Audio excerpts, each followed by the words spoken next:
Good morning, ladies and gentlemen. It's almost the 4th of July. Do you know what that means? Well, hopefully for what it means for most people is they're celebrating the birthday and independence of this country. But for other people, what they kind of want to do is shop, and I'm not going to judge either way. I think you can do both. So if you're looking for something cool to buy for the 4th of July, I actually rhymed. That was unintentional, but I'm going to go with it. Go to blackriflecoffee.com, where you're going to find the landing page that says the 4th of July sale. Buy more, save more. Up to 50% off your first coffee club order. You're going to get 20% off if you spend over $50, 25% off over $75, and 30% off over $100. And, of course, you could just go crazy. That picture you're going to see is Matt Best in an American flag set of overalls, no shirt, don't know what to say about it. Not the marketing that I would go with, even though he's a chiseled and ruggedly handsome man. I would have just gone with something slightly different. But if you like coffee and you like cool brands, go to blackriflecoffee.com and check out what they have to offer. Now, let's move on from the business side of the house. My guest today is a fascinating man and one of the cooler conversations that I've ever had. His name is Anthony. He goes by Tony, though. Arismendi. And his background should be, in my opinion, inspirational for everybody who listens to this episode. He comes from a place that I think most people would probably try to avoid, moved to this country with almost no grasp or understanding of the English language, lived in a situation that, again, most people would try to avoid, and continued to grow and build and move forward one step at a time, and eventually became an FBI agent. In that capacity, he served on the SWAT team as a supervisory agent in 2 field offices and FBI headquarters, and as a unit chief in the FBI's Criminal Investigation Division. Eventually decided to move on for reasons he talks about in the podcast and became the CEO and president of his own company. And I'm probably going to murder this, but it's ARIXMAR, ARIXMAR. And he talks about what that is. So I'm going to shut up now and let Tony do the talking because I was fascinated when he was doing so on the episode. 240 with Anthony Arismendi. Enjoy. Okay, got the red smoke. Gun run, north and south, west of the smoke, west of the smoke. Okay, copy, west of the smoke. I'm looking at danger close now. Come on with it, baby, give it to me, I need it. You're cleared hot. Copy, cleared hot. There are many things that I wanted to talk to you about today. However, you just added a new topic for me when we first met. You said that you have been engaged for 11 years. To which, of course, my response was, you have to be joking. So let's get at least a little bit of backstory. I am also engaged right now, but I'm getting married in August. I'm T-minus 59 days from right now. So my question to you is, how long were you engaged? How long have you been going out? And then when did you decide you were going to get married? Well, I don't want to say I'm fresh off of a divorce, but I am recently divorced within the past few years. Okay. I didn't think that I would ever consider marriage again, if I'm being honest. Yeah. And I don't think that's a bizarre place for both men and women to land probably after a divorce. It wasn't awesome. We'll leave it at that. And so right. Engaged for about a year. Yeah. Well, I have to agree with you. I mean, you know, when you get married to stay married. I didn't get married not to stay married. Yeah.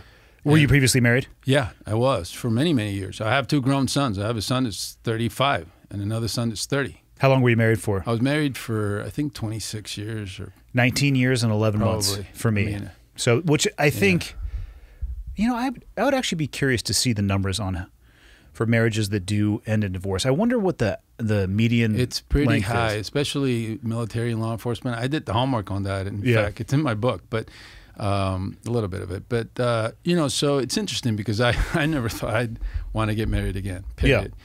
You know, it was a really rough divorce, you know, and again, I'm friends with my ex-wife and, you know, we raised 2 great sons and it's a tough career, you know, it's a tough life, you know, and, you know, you're always gone and you're always doing stuff and you're never home and you're always can't talk about it. You can't do this, you can't do that. And you get home, hey, the washer's not working. And then you've been doing something. I can't tell you anything about it, you know. Yeah. And so it just doesn't make for good marriages. It just doesn't. You think you can really overcome. You think you're not going to be. It's not going to happen to you, but it does because you're. You know, if you're a fireman, if you're in the military, if you're a cop, if you're, you know, it's just you're in a different line of work. and he just doesn't make it so that you're not home for supper, you're not home. Yeah. And he, you know, you have kids. I have sons, and you know, I have 3 as well. 2 daughters and a son. Really? Or, I'm sorry, other way around. 2 sons and a daughter. How old are they? In the middle of birthday season right now. So my daughter just turned 14. My son turns 17 next month, and then my oldest turns 19 in October. Those are great ages. And again, like I said, you know, my oldest is 35. You know, my youngest is 30. And so, I mean, I walk by mirrors all the time. I look through the eyes of a 27, 30-year-old. Yeah. And then when I see my sons, I'm like, holy shit, you know, I got a 35-year-old. But, you know, I didn't think I would get divorced, but it got to a point that we just, you know, and I broke it off. You know. Did you break it off after your career ended in the Bureau? It was right before, really. I mean, it was part of the whole thing. You know, the wheels were falling off. I mean, I asked that because anecdotally, I feel that oftentimes when you're in the thick of it, you can kind of put Band-Aids on. And I have found, at least from I think the military, I would say SEAL community, but I would go broader than that, the military community. I think it's after that occupation ends where you're forced to be around each other longer and confront perhaps that massive distance that has grown in between the two of you. It's true. That's very true. And also the kids, you know, I mean, you think about the kids and duty and all those things. And, you know, it's like, I don't care, you know, I'm just going to do my job. I'm going to be very good at it. And then, you know, it's just the whole thing.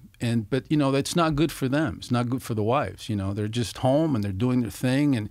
And the resentment brews and brews and brews and brews. And then, you know, when you're home and you're gone for whatever period of time and you can't tell them where you were and, you know, just talk about it in a roundabout way. And I think that it wasn't right before. It was a few years before I left.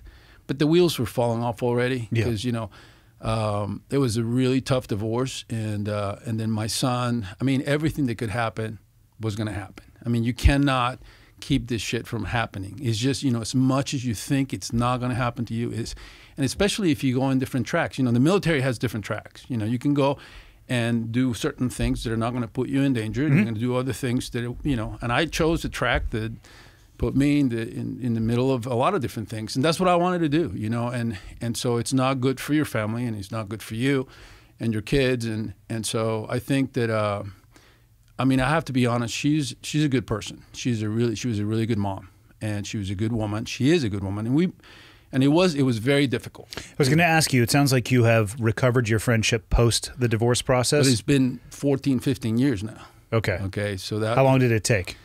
You mean to get over it? To get to a place where, well, and selfishly, I'm asking because I would say, I'll tell you, yeah. It took years. It took probably close to 9 to 10 years. 10 years. And I'll tell you, my youngest son got into drugs, but it wasn't just any drugs. You know, he started doing, and so here I'm working organized crime, drugs, money laundering gangs, and I'm in charge of, I'm co-located with DEA in LA working gangs, and my youngest son is starting to, the wheels, you know, falling off, and I'm a single dad. He's staying with me, and, you know, when you break up and when you have the divorce situation and you still got to keep on working, you just got to still keep on doing the stuff that you're doing. Yeah. And, you know, and what happens is that you're not going to go and tell your superiors what's happening. I'm not going to tell anybody. My subordinates, their problems are my problems. But my problems are my problems, not their problems. So I'm not telling anybody anything. But I see what's happening. And my youngest son, he started just slipping, and he was just killing me. And it got to a point where I mean, that happened in the process of separation. Mm-hmm. So it was already coming. And we had moved so much, too. We were moving every 2 years. We were moving to another, you know, I either got promoted or I stepped down or, you know. And so my sons were just, you know, having to make friends all over again, new schools all over again. And so that was really hard on them. It really was. And he, you know, it affects you. You know, it does affect you. You know, like my oldest son, when he was about 10, you know, and we were moving. I had just gotten promoted, and I got a GS-14 slot, you know, and I was going to Washington, and I was going to the it was the CID, and then they had put me in a Special Operation Division. So, and I remember I had come from a couple of things that I had been working on, and my son was sleeping on the floor next to in my bed. I mean, he's in my bed, my wife's right here, my son was sleeping on the floor, and I'm like, I wake up, and I'm like, what are you doing there? And he was just worried about me. He was worried about what was going to happen, and I remember the teacher saying saying a note or something, and then I went saying something about my son having problems. He was really worried about you. He thinks that something's going to happen to you. So I mean, I told my son, "Hey, everything is cool, dude. And, you know, I'm good." And that was, my oldest. And with my youngest, things were brewing, and we don't see it, And in retrospect, it is what it is. I don't blame her, but I broke it off because it wasn't there. It was just lots of resentment, and we were just hanging on to something that wasn't there anymore. And then by the time that happened, my youngest, the wheels fell out completely, and I had to put him into school. And then that's, we can talk about that later, but I had to send him away to a place in Utah in the mountains. I didn't have the money to afford that, but he got into some really gnarly drugs, and fast forward, he's a superstar. I mean, he made it through. He conquered it all. How was he able to find his way out? Oh my God! I mean, he got into some really. We're talking hard stuff. Drugs. Hard, very hard. And when heroin, anybody, any couple will tell you, if you're smoking heroin, that's one thing. But I didn't even know you could smoke heroin. You can smoke, yeah. You go from smoking to injecting it. And that's where nobody comes back from that. I don't care. I don't care who they are. It's just almost impossible. So my son, he was dabbling in all kinds of different things, and then we, I came to know it while I was still in the bureau, and he was, and I knew something was up, and he had his friends, and I would come over to my house, and I would tell him, hey, you got to get up, you got to go to school, you got to go do this, and in the meantime, I got to drive to LA, and I got to run the operations that I'm running and the squads that I'm running, and so anyway, the wheels fell off, and I had to intercede, and we were already separated, and we were getting divorced, so he was living with me, and so it was the hardest thing as a parent because you're in law enforcement, you're doing all these different things. I'm talking to people, I'm dealing with LAPD, the sheriff's department, and we task forces, this and that. We're going after gangbangers, the drugs, the whole 9 yards, and then here I got a situation with my own son. Yeah. And then nobody, most people think, it doesn't happen to you. Yeah, it does happen to us. And what happens is just, it tears your heart. So my business partner now was my second in command at the time. And he was a Naval Academy graduate. He left as a lieutenant commander, and then he joined the FBI. And we became great friends, and he's my business partner now. And I talked to him, and he actually came over to my house, and then we literally searched his room like if we were like serving a search warrant on my own son, and then came up with the stuff. And then, how was he able to hide it? They just do it. I have zero experience that I know of around heroin, so I'm not sure the ups and downs. He was able to do it, but he's an amazing kid. He's brilliant, smart. And the fact that he made it through all of it, I mean, he did, and he conquered all that. To his credit, I mean, unbelievable. I mean, it's so difficult to come out of something like that. Andy, is incredibly difficult. Incredible. You can ask anybody, and he did. He made it through, and I put him into school, and I just hawked everything I had, and I said, fuck it. If I got to leave, I leave. I'll go to the private sector. I don't give a shit. Yeah, what else are you going to do? My son's more important to me. I'm done. I've been there, done that. I'm running around circles doing the same shit over and over and over and over, and I'm done. I mean, I can help people. I'll teach the guys that are come past the baton, help them understand how to do the job and this and that. But at some point, we all got to go. You had to go. Yep. I got to go. So, surprisingly enough, yeah, the wheel rolls on. Nobody gives a shit, really. Honestly, you do. You can't leave, Tony. We can't do without you. And then you literally go to lunch, and they think you're gone, and your fucking desk has another person behind it. Done. It's over. And U.S. government is the worst. They have people like you leave, walking the encyclopedia, and then just and they have to they have the wheel. They have to recreate the wheel all over again, all over fucking again. But you know what? Yeah. I knew and I just got to a point that I just fuck it. I got divorced, I mean, and the FBI retirement is not freaking great. It's just like a freaking 401k plus the it's based off the GS system. Plus the first, the first system, Yeah. And so the bottom line is like, shit, I'm freaking too old. I'm going to have to work another fucking 30 years to recover all that. I'm just, I'm just going to go and take whatever I get and whatever I got, and I'm going to go in the private sector. And I'm just going to make it on my own. And I'm not going to hold back because I love my son, just like you love your kids. I freaking love them with everything. And I'll take a bullet. I'll do whatever I got to do. And I did. And, you know, you go into it thinking, well, you know, maybe, I mean, you ask God, you know, whatever the powers that be, hey, help me. I'm doing everything I can here. And I did. You know what? And to his credit, he made it through. And my son is a fucking rock star now. He's unbelievable. I have so much admiration and respect for him.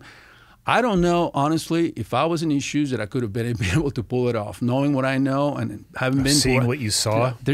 Andy, it is so difficult because people, you know, it's just, but his, you know, it's funny, when he was in that school, you know, you look for ways to bond with your kid, you know, and I don't have your background, you know, I didn't come from the military, you know, into the FBI, you know, we can talk about that later, but to bond with him, you know, to see my son, and he would tell me, yeah, I want to go in the military, I want to do this. He didn't do it, but and I went to the mountains. He was in Utah, you know, way on top of a freaking mountain, you know, in Kusharam, and he pulled it through. You know, he really did. He just, you know, and I just told him it was like a boot camp he was in. It was like a gulag. Yeah. You know, freaking. Some people need that. Sub freaking temperatures. I mean, the stuff that he was telling me that they had to do and all that. And you know what? He's a rock star for it. And then he came out of that. Not only that, he graduated from college. He went on to do amazing things. He did an internship with NASA. Really? No kidding. I mean, how does he view that time in his life now? You know, we've talked. I know he loves me very much, and we have a great friendship. We have an amazing friendship. We really do. You know, and it's one of the most valuable things in my life. And if I had to do the whole thing, I'd do anything for my son. And I know he would do the same thing for me. You know, it's like, you know, somebody in your squad. You just don't have to ask me any. Don't have to. I'll be there. Tell me what time, and I'm there. And I don't give a shit. You know. And how does he? You know, you know, I think he draws from it. He really draws from it. And when he came out from that, it was like a boot camp from hell, because I was hearing from the people that were there, and I wouldn't say anything. You were getting the reports. But let me tell you, yeah, I was. And he would tell me the stuff that was going on, and he was out there, and you know, sub-freezing fucking temperatures, you know, like probably like one of the worst, you know, it's just the top of a mountain in fucking Utah where, like, you know, I don't know what the altitude was, but it was just like sub-freezing cold. And he was telling me the things that he did with his friends, you know, he'd make friends with the bunkmates, and they had no TV, no nothing, you know, just reading, no phones, no nothing. So he read the equivalent of what most people will read in a 20-year period. He read it while he was up there. I bet. And he was not going to leave till he graduated from high school. And so, you know, and I had tension with my ex-wife all the way up to that point. I mean, we were like just at each other's, just cats and dogs. And I just told her, I said, just, you know, just stay the hell out of the way. You know, we got to save him. And then, you know, eventually, you know, you just got to let go. And I just figured, you know, I got to let go. I have nothing against her. If anything, you know, she'd put up with my shit forever, you know. And I have beautiful sons, and I love them, and I want us to be friends. And if we can't freaking, at least let's just, you know, and we did. Eventually, we've reached a point where we're friendly. And that's important, you know, because, you know, ultimately, you know, your kids are going to be, I mean, they're in the teens, you know, they're 20s, and they're going to be 30s. And, you know, I mean, when I hear myself say my son's 35, I'm like, holy shit.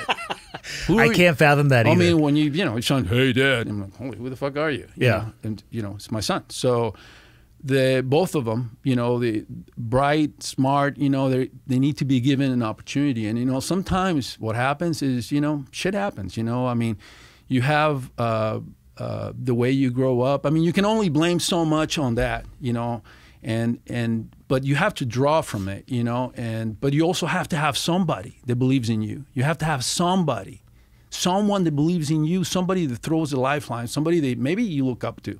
And I think, you know, we want to be superheroes to our sons. We are when they're 3, 4, 5, 6. By the time they get 10, 11, yeah, you know, whatever. That's my dad. I don't know what the fuck, you know. And hey, are you gonna do what your dad did? Shit, no, man. Are you fucking crazy? You know. That's exactly how my sons respond. You know, it's like, they're like, hard pass. I don't think so. You know, it's like, no, hey, Dad, it's true. You know, so, but so we have a friendly relationship, and you know, I had to talk to her about the book, you know, because I wanted to get a perspective from her, you know, on how she felt. And how'd that talk go? It wasn't good, you know. It wasn't good. Because you know what happens is, like, it just, you know. I mean, I'm not as young as I look, Andy.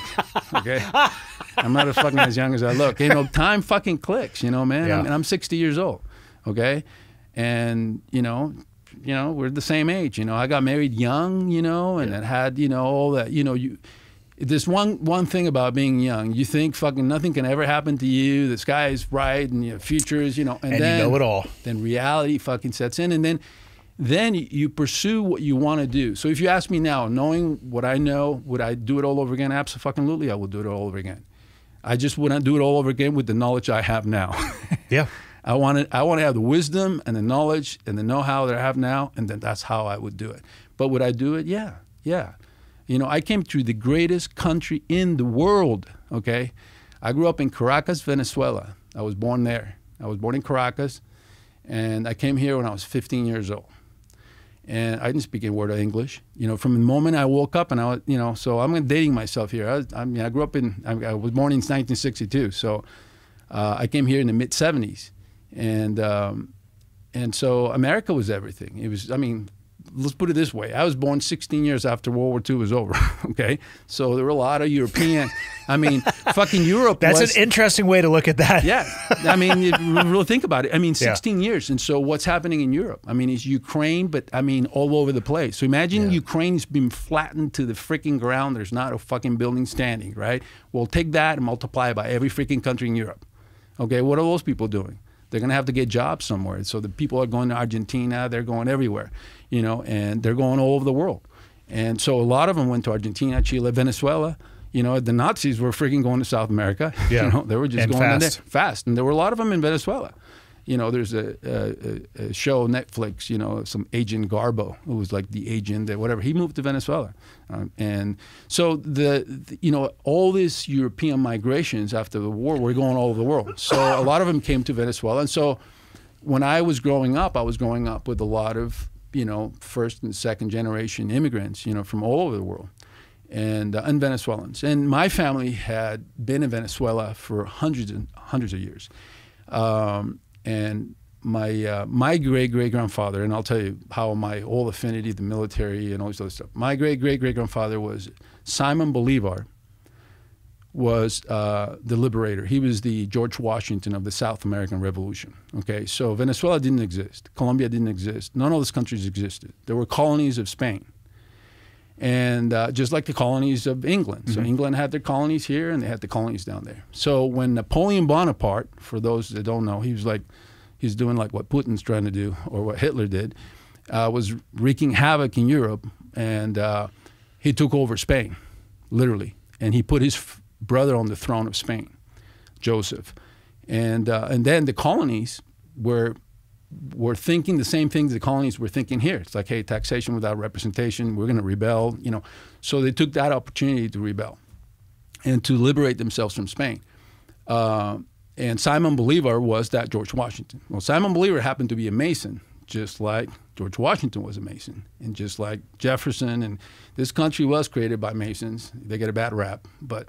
You're talking Masons, the group, or Masons like the stone? Masonic. Because my father was a Mason, but it was mostly brick and block, not like the secret meetings where they like give each other hand jobs or whatever they do there. Yeah, whatever, you know. But hey, they put the country together. So, but you know, they had that idealism. He had that idealism, and so they started that whole revolution thing. And my great grandfather was the second in command, and so there, and so when Napoleon placed his brother on the throne, the revolution started. So what happened after that was Napoleon was dethroned, basically. He was beaten and all that, and so the King of Spain came back in, you know, was reinstated to the throne, and then he kind of gathered the armies and the generals who were really experienced, that fought all these battles, and put an army together and said, I want to get all these colonies in line. So he sent the freaking Spanish Armada with all these seasoned soldiers. And then the battles ensued and all that. And so I had heard all these stories from my ancestors and my great-grandmother and all that. And so all those were part of, you know, how I grew up and all that. And so I always had an affinity to want to be like in law enforcement or the military and all that. I came here at 15 and... I assume you came with your family. Well, no. I came with my dad. Okay. My mom and dad were getting divorced, and actually I think they were about to get divorced or were almost very close to that. And that kind of led up to how we got here. So you know, they fought like cats and dogs, you know, just divorces and all that. And then and what happened was one day my mom got into it with my brother, and my dad had moved out. He was living in my grandfather's place somewhere near the Caracas Country Club, and then my mom kicked my brother out, and then I was in the middle of the whole thing. You know, I was in the crosshairs of the freaking firefight there, and then you know, she looked at me and said, you know, if you want to go live with your dad, you know, go live with your dad. So I said, well shit, you know. So my dad came, picked us up, and then he started talking to us about coming here. And then my dad had gone to the Cheshire Academy, and a lot of the families there sent their kids to either Europe or to military academies in the United States, and then they went back and they get educated here, and then they would go back. So my dad came here when he was 13. And spoke English perfectly. And then when he went back to Venezuela, spoke English perfectly. He studied at the military academy here. And so he kept on talking about that. And his father saw what was coming in Venezuela. My grandfather saw that coming. And so he started talking about it, and he mentioned it to us. And he said, how did you guys like to move to the United States? So I saw it as a vacation. I was a kid, you know. So I was like, huh, okay, well, yeah, sure, you know. But you can't say anything to your mom. So... That might be illegal. Yeah. You can't say anything to her, you know. Yeah. So don't say anything to your mom about leaving the country. So yeah, so my dad, yeah, he did. So he got the visas, and he got the stuff, and I thought he was going to be a vacation. I thought I was going to be here for a little time, but it just turned out that wasn't the case, you know. Where'd you guys arrive? Miami. So we got to Miami, and then from Miami we drove all the way to Salt Lake City. Not the shortest commute. No, because my dad thought it would be a good opportunity for us to see the country, for him to talk to us. A part of the country. Yeah. and then give us, pep talks about what would happen. And still, it didn't sink in my head that we were going to be here. I just figured, you know, I'm just going to be here for a while, and it's great. And, you know, and Venezuela, even though it was pretty dangerous. I mean, growing up in Venezuela, right now it's like freaking has the highest per capita freaking, you know, crime rates off the, you know, the Richter scale. I mean, Caracas, you know, basically. I mean, you get killed left and right. So I grew up in this neighborhoods where, you know, you're on 24/7. I mean, the moment you step out of your house, boom, your antenna's up. You know, you're just like, boom, you know, you notice things you don't notice anywhere else. And you're fighting for your life. You're literally fighting for your life. So I had that coming here, and I have to give it to my mom. My mom was great in the sense that she was a fucking drill sergeant. From the moment I woke up, okay, to the moment I went to bed, my mom was gnarly. Now, when you look at the book and you see a picture there, now I see that my mom was a very beautiful woman. But when I was a kid, I didn't see that. You know, I'm like, you know, she's my mom. She's my mom. But I'm like looking at the picture and going, Jesus, my mom was beautiful. But she was gnarly. She was training us to survive. And I wish she just backed it up a little bit, but you know, but she was gnarly. She was very tough. You know, if I came home and I lost a fight, I get beat up. And if I got bad grades, she was like, hey, you go to your room, you're not gonna know. I mean, I get freaking hit with a belt. And it was like freaking lashes, man. I mean, she just didn't go, I'm gonna hit you right here. You know, I just get hit, and she missed. It was freaking welts on my arms, or I had the tip of a freaking, with the, you know, the notches where you put your belt thing on, and I go to school, and kids knew I got freaking hit. And so, yeah, my mom was freaking tough. And, you know, I remember a time that we were getting portraits, you know, it's not the 1800s, but, you know. Yeah. So you go and get the portraits, you know, the pictures, so my mom took this space, and this woman, who was Russian, thought that my mom cut her off or whatever. So my mom parks, and, you know, the lady comes up to my mom, and just walked slowly, and my mom had the window down and caught my mom completely by surprise. Boom, hit her. I think she punched her or slapped her in the face and walked away. And my mom goes, holy, she just freaking turned red. And she was an Aquila, you know, like for the Cub Scouts. So she had her scout knife in her purse. So she reached out for the purse, pulled out scout knife, turned around, looked at my brother, me, and my sister, and said, sit down, in Spanish. Stay there. She pulled out the knife, and we were all like, holy shit, what's mom going to do? She gets out of the car, gets her scout knife, walks up. The lady sees her, gets in the car, shuts the door, she rolls up the window. We're all looking, you know, my brother, me, and my sister going, holy shit. And then my mom goes, yells at, and we can hear. She takes the knife, and she punctures every single tire in the car. Pa, pa, pa, pa. gets back in the car, and yells somebody, fucking bitch, or something like that in Spanish, and gets back in the car, puts the knife in the purse, and then calmly, like, you know, Dr. Jekyll, Mr. Hyde. Okay, let's go. We're like, holy shit. I mean, this is my mom. Your mom was a boss. I'm used to my mom. So we get home, and she's telling the story of my grandmother. My grandmother, she wore black. Every 7 years, somebody died, and so it's 7 years of black, and then more black, and, you know, whatever. She's a hardcore Catholic, and so she's telling the story of my grandmother, who goes to church, and like almost she could go every day. She would go every day, and then she gets to the part where she pulls the knife out, and I went, and my grandmother thinks she stabbed the lady. So my grandmother, oh my God, and she starts crying. No, Mom. So that was my mom. I mean, my mom, like, for example, like, you know, she promised she was going to make us shakes one day, you know, shakes. So we were like freaking, we were going to hold her to the shakes, you know. So we get home, you know, shake, and she changed her mind. She didn't want to fucking making shakes. She didn't feel like making shakes. So we get to the kitchen, she's making meat and potatoes and stuff, and then my brother and I weren't going to let her off the hook. You know, Mom, you said you weren't going to get it. So finally she loses it. So she grabs our food, goes to the freaking blender, puts the potatoes, the meat, everything, puts freaking drink in there and makes the freaking shake with meat, potato, everything. Just thick, brown thing. And an early protein shake. Puts it down, and we're kids, and we're like, drink it. And she made us drink it. I mean, That's savage. Yeah, it was. And she was tough. She was really, really tough, and I wasn't the real fighter. My brother was. My brother was the fighter. He was just freaking brutal. And I wanted to get that courage my brother had, but I just like, where the fuck is my brother get that fucking, but I just, you know, and so my mom would always ask my brother how I did, you know, and you get in fights in school and you get, things happen. And there was another time that just, you know, what happens is, like, my mom would drive us to school, and sometimes you couldn't, you know, you can just, it's just not like here, and it's even Montana or even LA or even like the worst place in freaking, you know, you can still go to the store and stuff, and you can still do stuff. You just have to have your antenna up. And she would ask questions and about what happened, and, you know, my brother sometimes would just like, oh, he did really well, Mom. He did really good. You would be proud of him. And got my ass kicked, you know.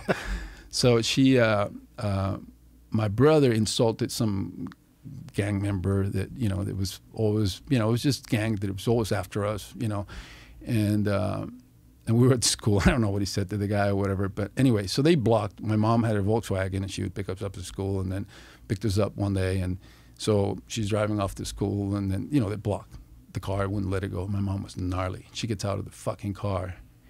And then who's the boss? ¿Quién es el jefe? You know, so gets out of the freaking car, and then throws them off, because he throws their rhythm off, because they're still teenagers and they're deadly, but they're like, who the hell is this woman? You know, it's like, what do you got there? What do you got there? And she gets them to empty their pockets and everything. And by then we had been in karate for a little bit, so we kind of knew a little bit how to fight. And so my mom leans over, and I was hoping she would ask my brother, because my brother was badass. And I just, you know, she leans over to me and she says, you. And she leans over in the car and says, get out there and you better kick his ass. If you don't, I will kick your ass. She gets me out, and I have to fight this kid. and holy shit. That's what my mom did. One more time, I'll tell you one more other one that I thought about. And none of these things, you know, I never shared these things with my son, so probably some of them are going to hear for the first time. But another time I was at school, and I didn't mean to do this, but I did it.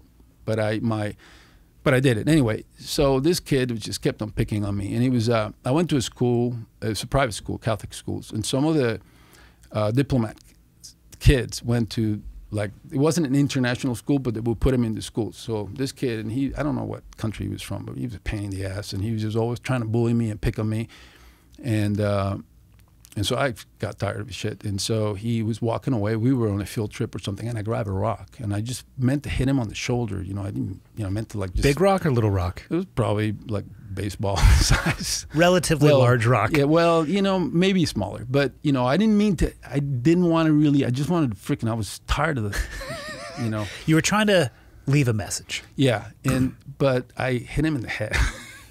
So, you know, head wounds bleed a lot, as you know. Yeah. And he lifted his scalp just a little bit. Ooh.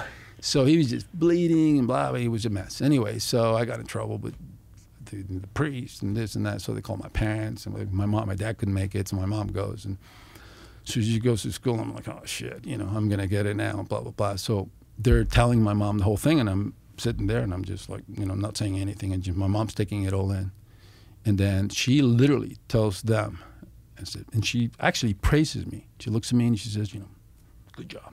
I have told my sons never to take blah, blah, blah. And she just a bunch of stuff in Spanish, you know. So, I mean, I was stunned. I mean, I knew my mom, but I thought this time, you know, I get in the car and she took me to get some ice cream, and she, good job. And she was praising me for that.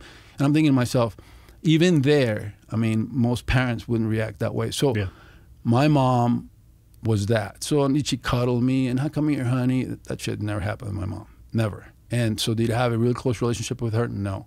Do I love her? Yeah. And do I admire her? Yeah. And in fact, I talked to her like 2-3 weeks ago. I was talking, she's really old. And she'd go, hey, Mom, if you had to do it all over again. I brought her to the United States. Yeah.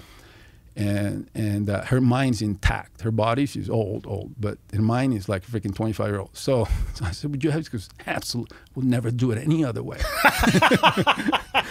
So, you know, and I'm thinking to myself, you know, my mom, it was amazing. And I love, she trained me to be who I am, and I won't, and, you know, never take shit from anybody, period. And I mean, that was programmed in me.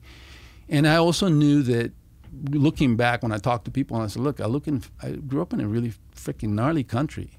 And, you know, and it's, look at the fucking wheels fell off because the fucking socialists took over. And, you know, by the way, if you're freaking want to know what socialism's like, move to fucking Caracas, Venezuela, and check it out. Yeah. I'll make arrangements for you, you know. Yeah, I think the people currently in the U.S. pushing for democratic socialism have absolutely no idea what it looks like. They freaking, you know what? They're freaking, they got back up with their smoking, because I'll tell you what, they have no idea. Yeah, they're out of their minds. Yeah, they're out of their minds. They're entitlement. They're just reading a lot of books, and it's not what it is. You just go down there. If you don't like this country, move down there. I'll make arrangements right now. This is the greatest country in the world. Period. End of story. I knew it when I came here. When I became a U.S. citizen, was the greatest day in my entire life. I had a brand new suit, brand new tie, shine my shoes. I couldn't freaking wait. I was so freaking proud of being part of. I wanted to be an American from ever since I could remember. And my dad even tells me that. He's like, where did that come from? I was like, I just wanted to be an American. I wanted to fight the freaking wars. I wanted to do all that. My dad was glad that I have a visa. He goes, you can't. Oh, good. Thank God. You can't walk into recruiting, you know. Yeah. Until and we can talk about that. But, you know, when people talk to me, they think they're going to get some other story. No, fuck you. You know what? This is the greatest country in the world, and you need to keep it that way. You know, there is a reason for this. This is why it works. You know, look at Venezuela. Look at Cuba. I mean, what are they doing over there? You know, they've taken everything away. You know, that is socialism. And people will tell me, oh, well, that's apples and oranges. It's different. No, it's not. Or they'll say that that's socialism applied incorrectly. No, it's not applied incorrectly. I mean, that's what it looks like. Yeah, absolutely. I mean, they basically, at one point, that country was the most prosperous, you know, democracy in Latin America. Look at it right now. I mean, the wheels fell off. Why? Because they just took over. They took all the different rights. And one of the things that I was mentioning to you earlier is that it was very similar to here. You know, you have the Congress, you have the Senate, you have this, you have that. They did the same thing. They infiltrated. I mean, I said that. It's funny. My business partner tells me all the time, he says, man, you were calling it. I was like, dude, I told you. This is what they're trying to do here. It's not a playbook that they're writing as they go. It's something that's been used historically. Absolutely. We're just monkeys as human beings and can remember about 7 seconds backwards. Absolutely. It seems like. Infiltrate and get in and start wreaking havoc, and then you can stack this and stack that, misinformation, disinformation, fake news, this and that, and then you can get the masses to whatever they want. Yeah. You know, in the meantime, you know, the country starts, you know, deteriorating. And so when you look at somebody like me, absolutely not. I want America to be the America that I came to. Period. You know, there's always going to be divisions. There's always going to be somebody that doesn't fucking like you. So what? You don't like my fucking haircut? I don't really give a shit, you know. Call me late to payday. I mean, you can call me whatever you want. You know, it doesn't matter. Yeah. Who cares, really? I mean, but now, I mean, you have to watch out what the pronoun. I mean, finally thought I knew how. I learned English. Now I got to learn pronouns. You know, I got to learn different things, and I get it. I mean, I get people get offended, and I get people that. But you know, and I think that it's important to have you know, respect for other people. But I mean, it's just, you know, you get to a point where they just. Without boundaries, it goes too far. I was talking to my middle son about this yesterday. We're having a really in-depth conversation. He just left to go on a trip with his mom, and I cherish my time with him, talking with him. 16-year-old brain, I'm like, fuck, you're actually smarter than me now, which is terrifying, but also not a super high threshold to get over. But he, you know, we were talking about a meme you see going around where easy times create weak men. Weak men create hard times create hard men, and it's just a cycle that we're on. And there certainly, obviously, are varying levels of existence in this country. Literally, today I was sitting down, and at the restaurant I was eating at before we met, there was a guy completely slumped over, obviously in a drug-induced coma, you know, who was eventually woken up, and he walked off right before the police ended up being called. I can totally empathize with who that person is. I'm not saying that it's great for everybody, but I think most people have no idea how good it actually is. So we are in an environment where they are creating artificial hardships. It's yeah. And I hate to say that, but that's where I'm pronouns. Like I totally believe with people being treated with respect, but there is a point where it goes too fucking far. And also, I don't have to believe what you believe. Like if you want to identify as a rhinoceros, go ahead. Exactly. But you're not going to compel me to call you a rhinoceros. I'll treat you with respect, but I am under no obligation to believe what you believe. But I also can respect your beliefs. And I feel like people are looking for fights. They're looking for arguments because shit, in the grander scheme of things, is so easy. And I mean, I think I have the benefit of having traveled to, we'll just call it some one-star locations on TripAdvisor, where I can't unsee the things that I saw, and I can't unsee the hardships. You want to talk about oppression? You want to talk about, I mean, we're talking about villages living off of a car battery with a wire that goes to a fucking light bulb, and they're bathing and shitting in the water that they drink from. Oh, so I listen to a lot of this. Absolutely. And I don't understand it, and I try to empathize, but it has to reach a boundary where reasonable people push back. Yeah. Otherwise, I think we're proper fucked. I agree. I mean, I agree with you. You know, and again, I go back to that. You know, I mean, I came to a country that gave me so many opportunities. This would have never happened anywhere else. I mean, I come from Venezuela, 15 years old. I don't speak any English. I mean, I have a dream. I want to be a U.S. citizen, and I want to be in the military. And I became an FBI agent, you know. And how did that happen? How would that happen for an immigrant? And you know what? I assimilated. And I said to myself, I'm going to learn English. I didn't speak any English. I was going to say, how was it landing in Salt Lake at 15 with not being able to communicate other than obviously with your family? Well, you know, I mean, it got worse. You know, my dad and my grandfather he didn't know he had cancer, but he had cancer later on. And then, you know, but he knew he needed to get his son out. And so he wanted to invest some of his wealth. And my dad was in the insurance business. So they met some scammer, you know, he was courting a lot of wealthy Venezuelans, you know, we'll get your money invested in the United States because, you know, the wheels are going to fall off in Venezuela. And so anyway, one thing led to another. And then my grandfather bought into it, and he was ill, and he wasn't probably all there, you know, and so he was trying to do right by his son, and my dad got ripped off. And my grandfather lost probably half his wealth in the process. And so, I mean, not long after we got here, I mean, my dad finds out that we had lost everything. Oh, shit. Everything. I mean, done. And so my dad was flying. We were latchkey kids. And my dad wasn't worried about it because, you know, I grew up in a really dangerous environment. I mean, if the spiders don't kill you, the snakes don't kill you, you go in the wrong river, there's got piranhas, and you'll get eaten by fucking piranhas. And if the piranhas don't kill you, then there's going to be some dude down the street. Your neighbors will. Your neighbors will. So, I mean, you're in constant freaking danger. So when I come here 15, I think I'm in heaven. I land at the airport. Of course, these are 70s, you know. And I see a freaking candy machine. And I'm like, holy shit, there's candy in that machine. And what's going through my head, it was like, oh my God, Baby Ruth. You know, I mean, little tiny little things, you know, eyes in an ice maker, you know, color TV. We had no color TV. We had like 3 channels, you know. I mean, here's, I mean, and I remember seeing some guys working out on a TV show, and I don't know if I was with friends or who I was with, but I saw this guy's just buffed, you know, with this freaking. I'm like, where is that? And somebody says to me, they're in prison. And I'm like, prison? Jesus Christ, prison? That big? They look like they're happy. I mean, even prison. These guys were buffed working out, and I'm thinking, Jesus Christ, you should try prison somewhere else because they're not that nice. I mean, they're eating all they want to, having all the sex they want to, and just working out a lot. You know, maybe not consensual sex, but they're getting after it. But you know, so it's just like everything was just amazing. I mean, and so there was nothing. So my dad left us, you know, because he figured, you know, they can take care of themselves, and he gave us instructions, and he knew we weren't going to break. I mean, he could trust us. He wasn't telling us what was going on. So he wasn't telling us what was going on. And when you're 15, you don't detect it. And besides that, I'm too busy taking in all the adventure of being in America, you know, in Salt Lake City. So I get a job as a grocery bagger, and I'm, you know, working for some lady down the street and this and that. And my dad comes back, and he basically tells us, you know, that he had lost everything. So the magnitude of it didn't hit me because it just doesn't hit you. You just don't understand it. You don't have any context. You know, yeah, exactly. I have no frame of reference to be able to understand what does that mean, Dad? I mean, you're going to be fine, right? And yeah, I mean, we're going to get, you know. So he had met someone who he's married now. It's my stepmom. And so one thing led to another, and he realized that he wasn't going to be able to get a job in Utah. So he moved to California, and then we had made a decision, and I think I was part of that decision. I participated in it, which was we stay and finish high school. But I had been in private schools in Venezuela.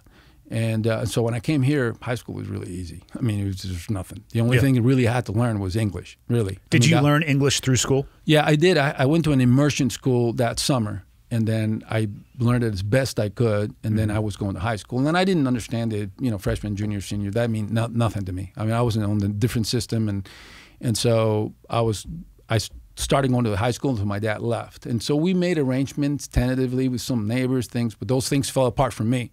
My brother stayed with his girlfriend, which is his current wife. They've been married like 45 years or something like that. But I didn't tell anybody. So for a little while I was there, and then after that I was homeless. I was floating around a little bit. I didn't tell anything to anybody. Just kind of couch surfing? Just couch surfing. That's exactly what I did. And then I'd stay with friends, and nobody knew. And then, you know, I would take showers at the high school, and then, you know, in the cafeteria. You know, those days, you know, so I just ate of people's friggin' food, and then I would save it for later, you know, and I just survived that way. But to me, because when I talk to people and said, well, how did you feel? I felt great. I'm in America. I mean, even homeless people had it good. I remember thinking that. I'm thinking, Jesus Christ. I mean, homeless people here have it great.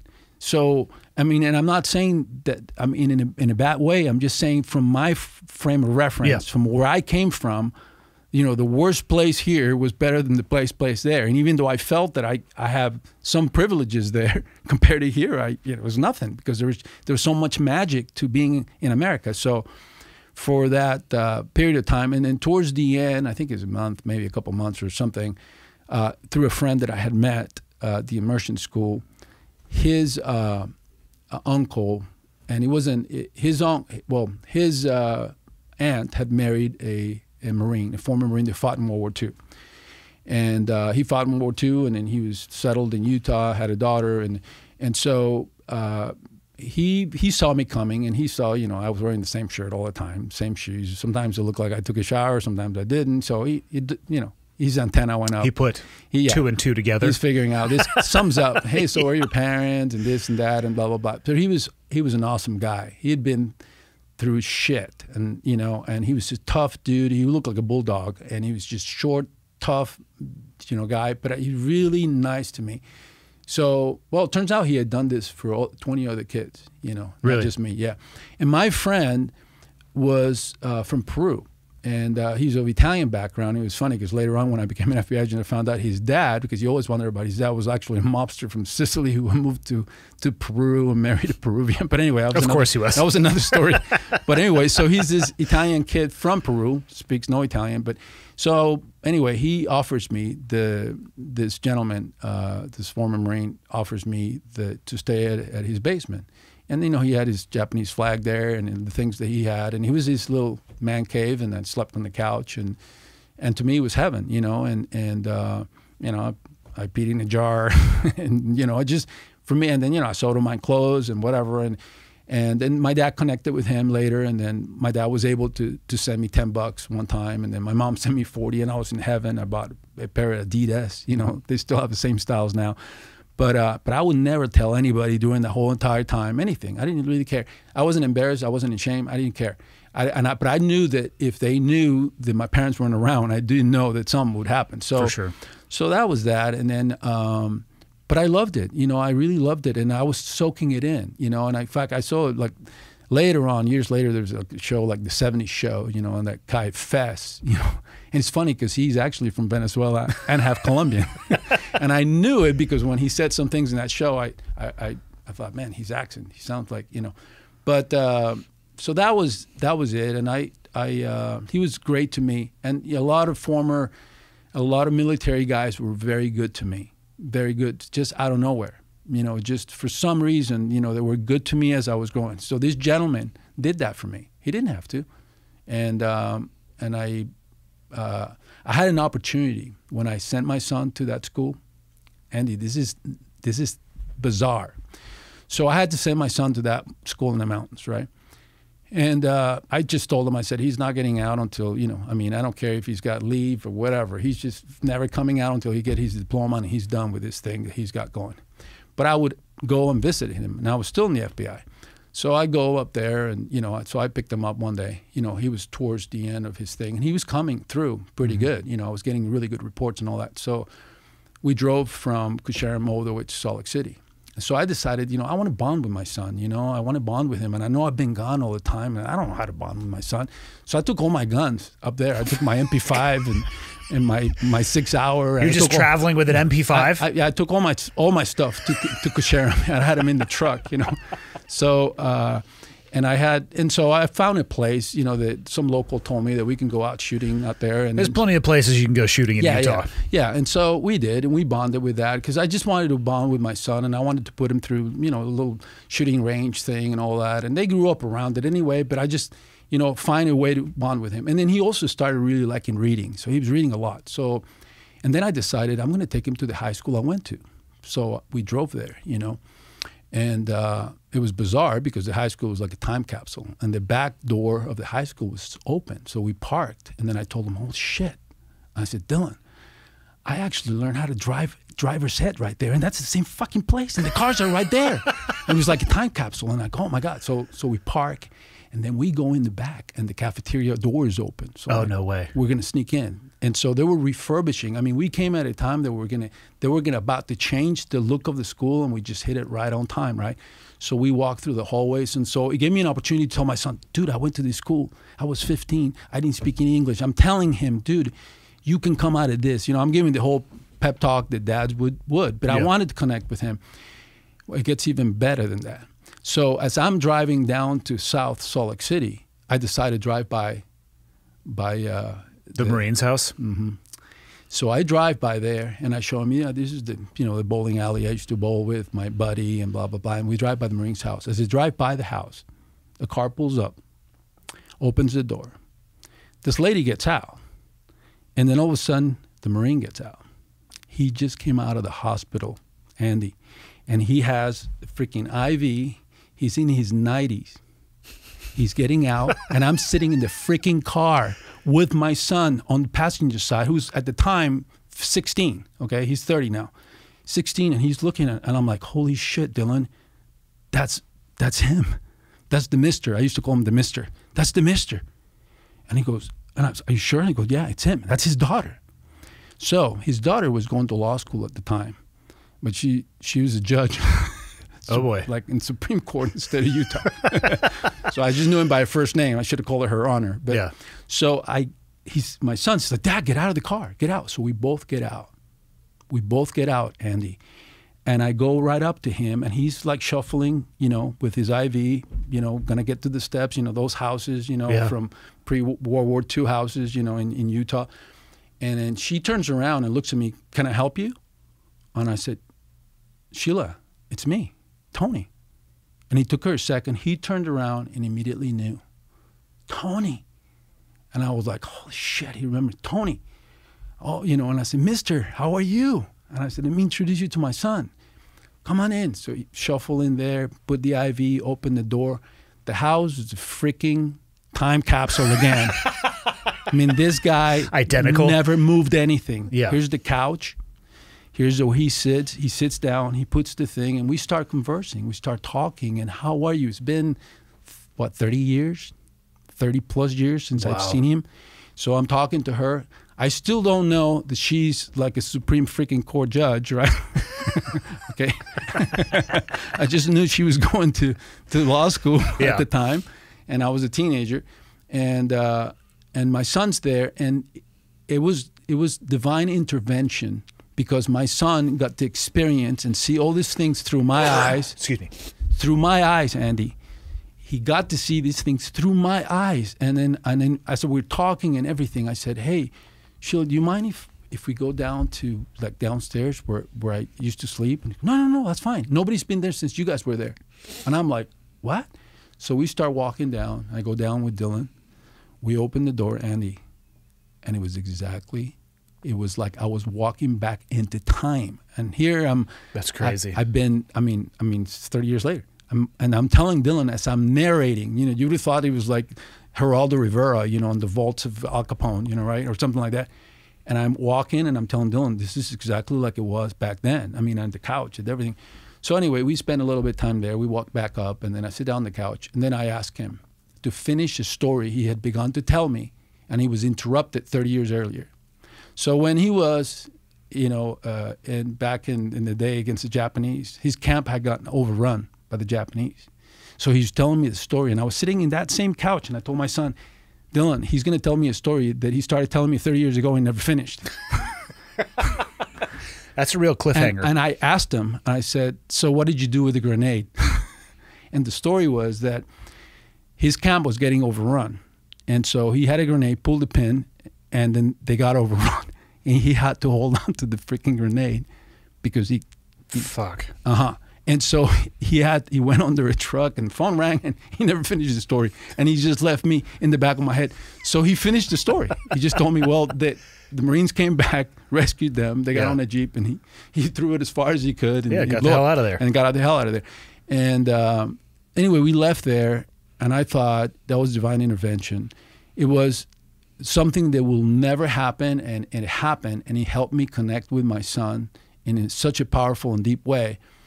And, you know, sometimes, hey, you know what? I don't know if it's the universe, God, whatever. Sometimes serendipity, sometimes synchronicity. Sometimes things happen because they need to happen, and that's just the way it is. And took him back to the school, and he did amazingly well, graduated, and, you know, and forevermore I told him we relished that moment. That was a moment in time that I relished. And now, you know, he's 30, and he is freaking awesome, and I love him, and he really pulled through. And I'll tell you, Andy, if I don't know that I could have done it, I'll tell you that much. The shit that he went through, because his mental, you know, it's all in your mind. Everything is mental, you know that, and the mind and the physical and the aspects of it, and the thing that he had to go through. In fact, when he was telling me the stories, I wouldn't say anything. I was like, Jesus freaking Christ! I mean, this is like freaking gnarly stuff. Yeah. So yeah. Wow. So how did you find your way to the FBI, given where you started and obviously bouncing around and finding that gentleman that kind of offered you his home? Yeah. And so once graduation time came, then my dad came and he graduated and all that. We moved to California. So, and then at this point, my dad is just friggin' just trying to scratch a living. You know, he's just lost everything. He speaks English perfectly, but so what was he doing for work? Insurance. You know, insurance is a business he was in. He spoke English perfectly, so he got picked up by some agency. But you know, just making. Yeah. We were living in tough market. Yeah, very, and living in LA County, and in a little 2-room apartment. And then my dad and his new wife were doing all that, and then. So I went to community college. We're still on visas, you know. I mean, I'm not a U.S. citizen. I'm not even a resident, you know. I mean, I'm on a student visa and going through all that. And so I didn't have the options, you know, because when I was in high school, you know, one of my friends was going into the Marines, and I was like, oh, starry-eyed, because like I wish I could just walk into a recruiter's office. But the first thing they're going to ask is, you're a resident or you're on a visa? sorry, you know. What did you have to do to get your citizenship? Well, you know, you first you have to be a resident. You know, you have to go through the whole process, and you have to be here. And you know, I think at the time you have to be here so many different years, and then, you know, the student visa, and there was a whole process. And my dad really was more in charge of that. And my dad's like Gandhi meets freaking Santa Claus. You know, he's like, he's a spiritual guy. He's a preacher. You know, and he administers to the terminally ill, and he does a lot of funerals for military people, and he's done it for, you know, the Navy down in California, and he's pretty old now, but he still does. You know, my dad's pushing 85, and he still does them. But so he didn't want me to do this stuff. I mean, he was just like, there's no way. So for Probably him, was dragging his feet a little bit to make sure you couldn't. You know, he misinformed me, and he took advantage of that. Misinformed. Yeah, he would tell me, no, that's not what he says. Or he'd say, you know, he would do it on, and then of course, you know, you're going to grow up. Yeah. And you pretty much you realize that your dad's like, I'm telling you something that's not. So you know, and then he would just like, so one thing led to another, and then, you know, I went back to Utah. I went back to school in Utah, and met my ex-wife, and, you know, I was going to college, and my dad just wanted me to finish college. And so I got to, I was going to BYU, and the government recruits heavily out of there, particularly all the agencies. You know, they have booths there, you know. I mean, the CIA has, and really? FBI at the time. I didn't know that. Yeah, they recruit heavily because, you know, I have 0 days in college. I have 0 minutes in college, so. Because they speak foreign languages, you know. A lot of the Mormons go on foreign missions, you know. So, and they spoke at the time. And again, you know, I'm dating myself here, but they still do. But back at that time, they spoke foreign languages. They have college degrees. You know, they're, for all intents and purposes, you know, they're going to pass the, you know, polygraph exams and all that. So there was heavy recruitment there. And so, you know, they had the booths there, and I was gravitating always to the Marine booth. So I would go there, and I'd, you know, pick up the little pamphlet and all that, and got to talk to the recruiters and all that, you know. And then my dad would tell me later on, you know, they're going to lie to you. They're going to tell you they're going to do this, and you're going to end up being a cook, or you're going to end up being this or that. That part's pretty accurate. That's relatively accurate. So, you know, so it's like, I listened to my dad, but I wasn't going to argue with my dad. I was just like, okay, you know, I'm just going to wait my time, and I'm just, you know, I'll, you know, have to, you know, get my residency, and then I got to get my citizenship. So I got married, and was, you know, finishing school, and I was interested, and I was working at the campus police, and I had a friend whose dad was a retired FBI agent, so that kind of planted a seed a little bit. I talked to him a little bit, and then I was kind of interested in that, but I was still wanted to do the Marine thing, but, you know, until the recruiter had told me about OCS and this and that, but hey, you know, but, you know, if you get your residency, then we'll just have you go the enlisted route, and then we'll have you do this and that. And now I was getting pretty smart at the time now, so I'm thinking, you know, this, I don't know. I think I'm getting fed something here. You're being told what you want to hear. Yeah, is how that can be described. Yeah. So, but I still didn't have what they needed, you know, and then so I finally, you know, I mean, fast forward, I graduated. And I was already married, and had my first son. So, and, you know, I studied business because I figured, you know, I mean, I've been freaking trying to make a living forever, and entrepreneurial things attracted me because there's some risk involved, you know. And for sure. I mean, there's always risk, and I was risk, and he wasn't going to pacify the need for me to do what I did as an FBI agent or military or whatever, but it was as close to, you know, it could get. So I studied finance and accounting and all that, and so I thought, well, and then with a new wife, my son, I thought, but I still couldn't placate it, and I would talk to her about it, and, you know, and I took a job in Vegas as an accountant for a subsidiary of Circus, and that lasted a month. I mean, I just thought, Jesus Christ, I can't do this. I mean, it's miserable. 4 walls, oh my God, I'm just gonna. I mean, you know, there's no way. I liked the knowledge of the business, but I just couldn't do this stuff. And so I was starting to apply for other positions, you know, just to see what I would get. But I wasn't satisfied, and I was really happy. I wasn't happy with it, and.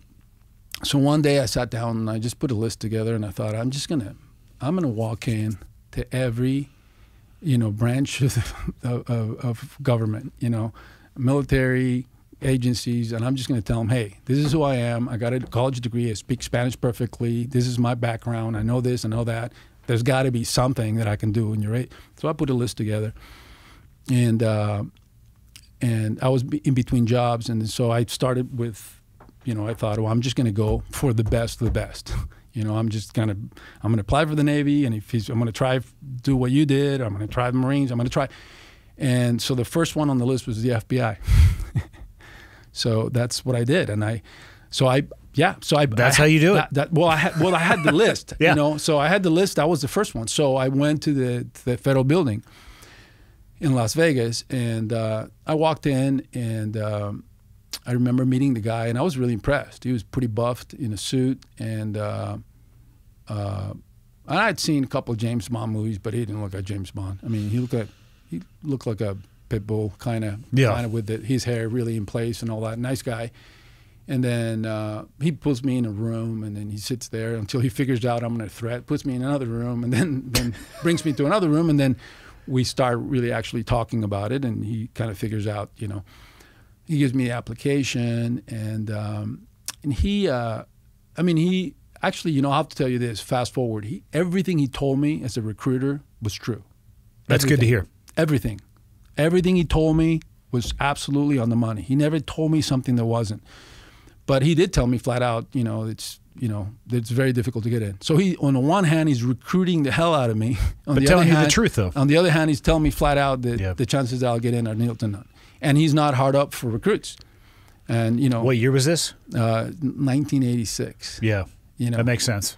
He says at any given time, and I didn't know the numbers of people that had applied, but I found out later. I mean, they had like 100,000 applications, So, so I listened to what he had to say, and took some preliminary tests he gave me, and he was giving me the smell test and all that, and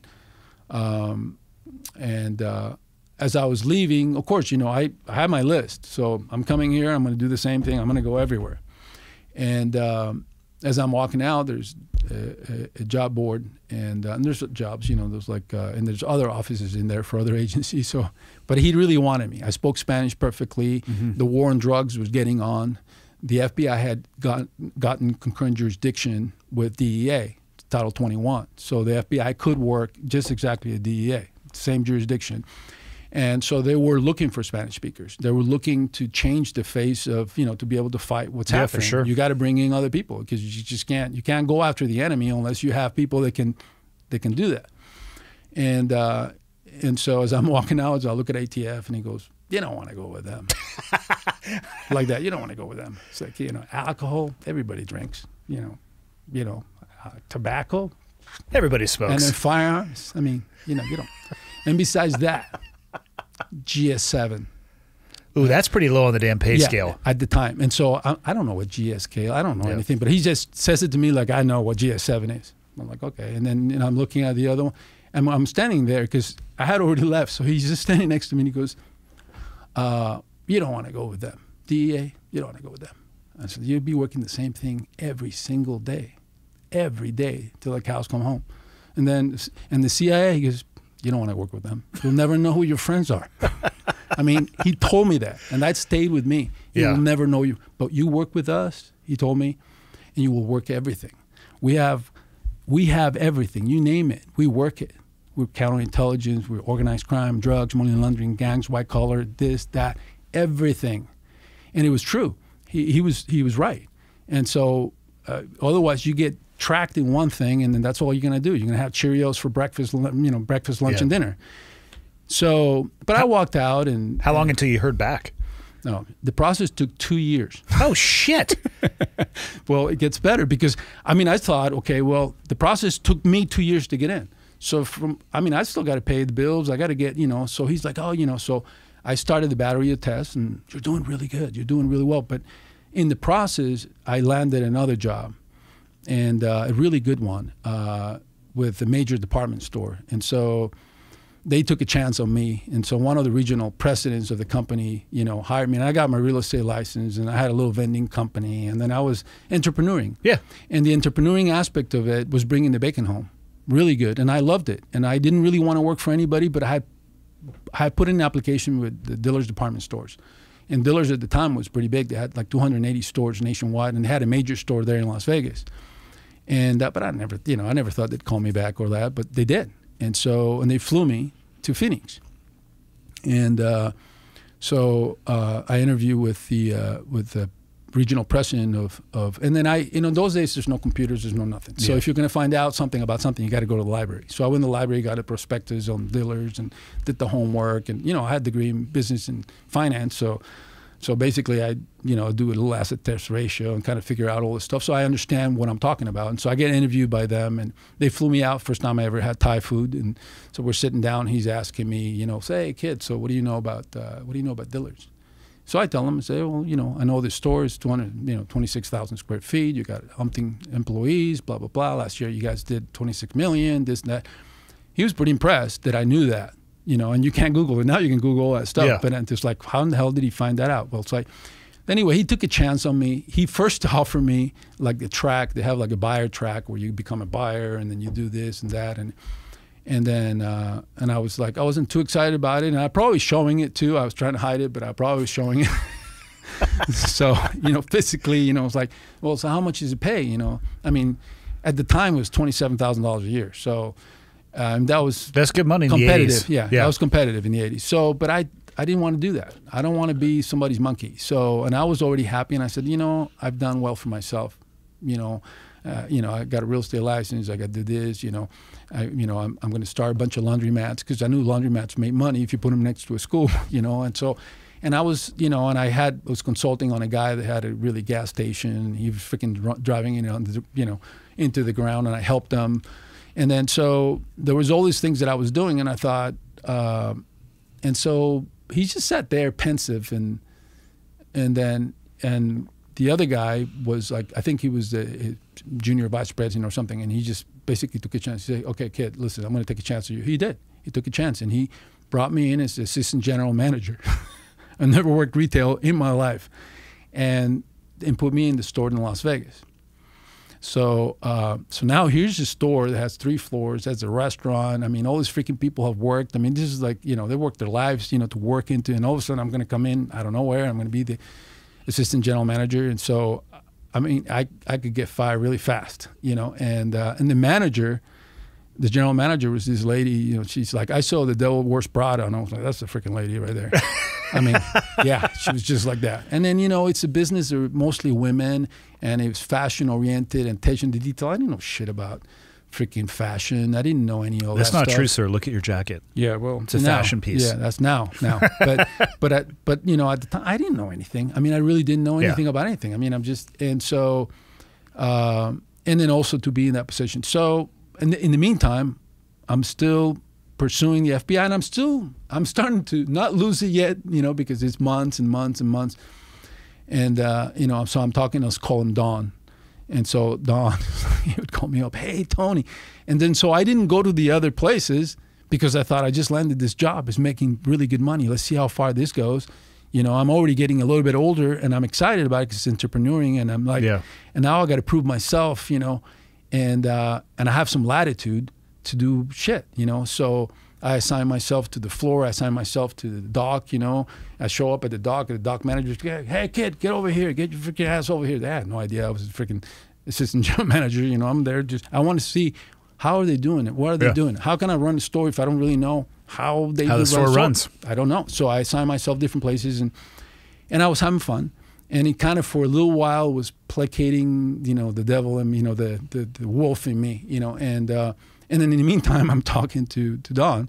That's not his name, but he goes, oh, you're doing really good. And so one day, he calls me. He says, hey, you're doing great. We're right there. And at this point, I'm sitting in my office, and I remember talking to him. I'm listening to him, thinking to myself, well, guess what the pay was? $27,000 a year. That's what it was. It was, and by the way, it was GS10. So the FBI started at GS10. Everybody else was GS7. That's why he kept on telling me that. GS7. That's DEA, a huge GS7, jump, though. CIA, GS7. DEA, GS7. ATF, GS7. But we're GS10. And why do you think that is? I remember that was one of the selling points. And, of course, I had to look up what GS... Yeah. But that's a huge jump in pay because I don't know the easiest way to describe this. government service, GS, but 7, 8, 9, 10, there's steps along the way. It's GS7, step 1, step 2, step 3. I don't even know how far they go. Yeah, yeah. But you got to get through all the 7s before you hit 8 and all the 8s before you hit 9. And you started your at GS10. So, yeah.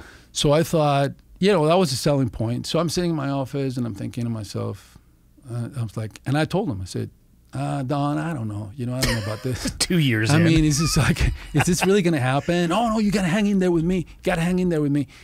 And so, and I said, okay, well, so what's left? He says, well, you know, we got to talk to your employers. So I'm like, I don't think so. And I said, Don, you're going to call my employers. There's no guarantee I'm going to get the job with the FBI. Tell them that you're applying elsewhere. I applied the FBI, and then now they're going to know I'm applying somewhere. So now, and then if you decide that you're not going to give me my appointment. I look like an asshole. Then, yeah. Then now they know.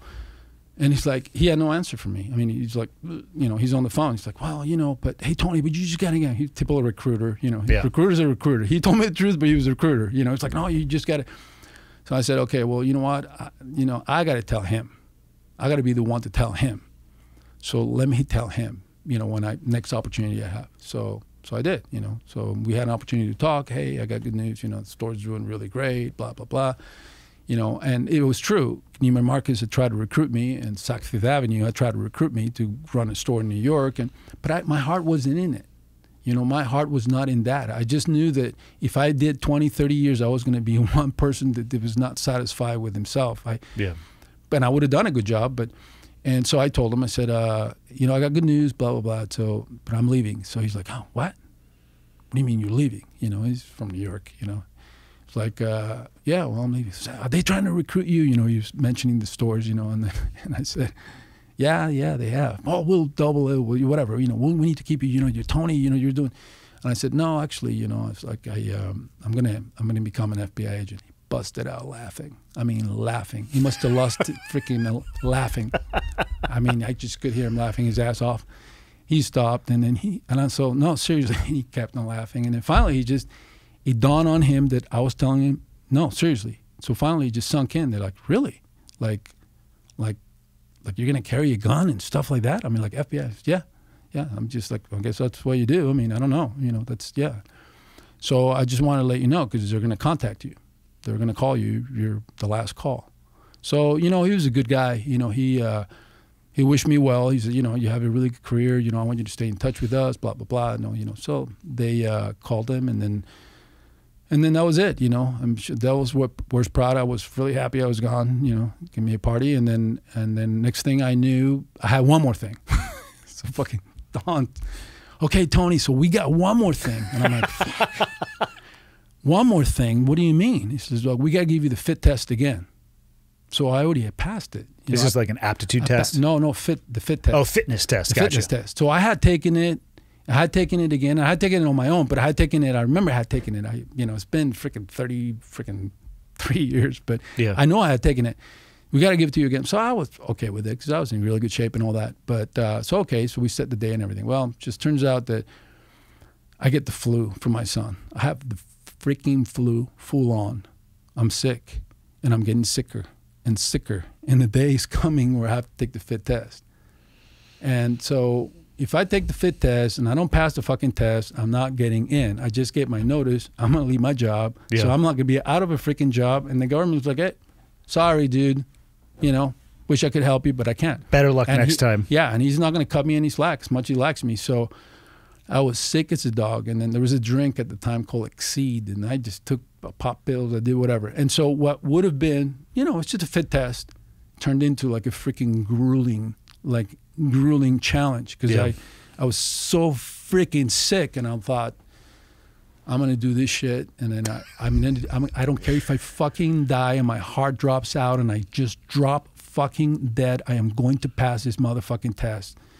And I was so sick, and I was trying to keep a straight face because I figured that if I look like I'm happy, whatever, I didn't want to damage or hurt any chance whatsoever for him to read something in me that would keep me from getting my appointment, yeah, because he was coming with it, right? So I took it, and you know, and I passed, and you know, towards the end, he's just like talking and everything, and I just couldn't wait for him to leave so I could throw up. And he did. He's finally finished, and I thought he was talking for he's just 30 seconds, but as soon as he freaking walked, I didn't even make it to my car. I was on my knees just throwing up, Yeah. And so got home and passed out. Give me my tickets, my thing, you get to the airport and, What does the pipeline look once you get selected to become an agent? I'm assuming it's Quantico, right? Yeah, Quantico, Virginia. Is that the FLETC, the Federal Law Enforcement Training Center? No. Okay. It's Quantico. Quantico is where the FBI has been. The academy. Yeah, the academy. FBI Academy is in smack in the middle of Quantico. And the FBI has an affinity with the Marines that is really gnarly, okay? And it's funny because I wanted to be a Marine. So when I get there, I find out everybody. I mean, I'm one of a handful of guys that weren't military, but so when I get there, I know it's in Quantico. I'm doing the homework, and in those days, really, there's nothing. I mean, Andy, it sounds bizarre, but there's no computers. There's no nothing. You got to get everything at the library or a movie. So I'm trying to shitty word of mouth, third, fourth, fifth exactly. hand. So I'm watching movies. I'm trying to get like Don Whitehead's The FBI. I'm reading the books that I can. I go to the library, try to find out. It's not like you can Google shit now. You just Google it. Yeah. And so, I'm watching, and at the time it was Mississippi Burning, that came out. So I watched that movie, and I watched this movie. And then Donnie Brasco with Joe Pistone was an agent that worked in the mafia, and he had been actually naval intelligence, or he was in the Navy. He was naval intelligence. He had been before he became an FBI agent, and so his longest time anybody had been undercover, and I ended up meeting him and everything, and we kind of ran cross paths in our careers. But so that book had come out, now, and so I read it, and I read the book, and I went, holy shit, this dude has got some big cojones. It's like you just couldn't put it down. You're like, what the fuck? I saw the movie with Johnny Depp and felt the same way. It was like gnarly, and so those are the realities that I had to sink in. And I remember my dad. Well, see, what happened is my ex-wife didn't think I was going to get in, because the chances that I'd get in were nil to none. When I had talked to Don at the time, and I told him, and he told me, hey, we were almost closed and everything. And he just told me, and that's one of the reasons that I thought, I don't know if I'm going to go through this whole thing. He said, yeah, you're up again, blah, blah, blah, so many thousand. So when he said thousands, and I was like, well, how many people are in the class that I'm in for? 47. I'm like, fuck, I'm never going to get in. So that was part of one of the reasons that I thought, you know what, I got to kiss this shit goodbye. I got to get used to the idea that I may not get in, and I'm happy with where I'm at right now. I'm still young enough that if I don't like this shit, then I can just walk into, and I'm still in good shape, I'll figure something else out. So my ex-wife was smart, because I think that she kind of just let him burn out. Just let him go through this whole thing. Instead of fighting me, she's like, and I think my dad did the same thing, because they figured, well, he's not going to get in. So just, why like rain on his parade and then be on his bad side? Just let it work out the way it's normally let going it to. work its way out, and then he doesn't get in, and it wasn't us that told him not to pursue it. So when it did happen, I remember my dad sitting down with him and looking at me like really concerned, very son, I'm really worried about this. And I go, so I'm just making up shit. I go, Dad, don't worry about it. Farmers get killed more often than salesmen. He goes, I'd rather you be a farmer, So I'm like, Dad, don't worry about it, Dad.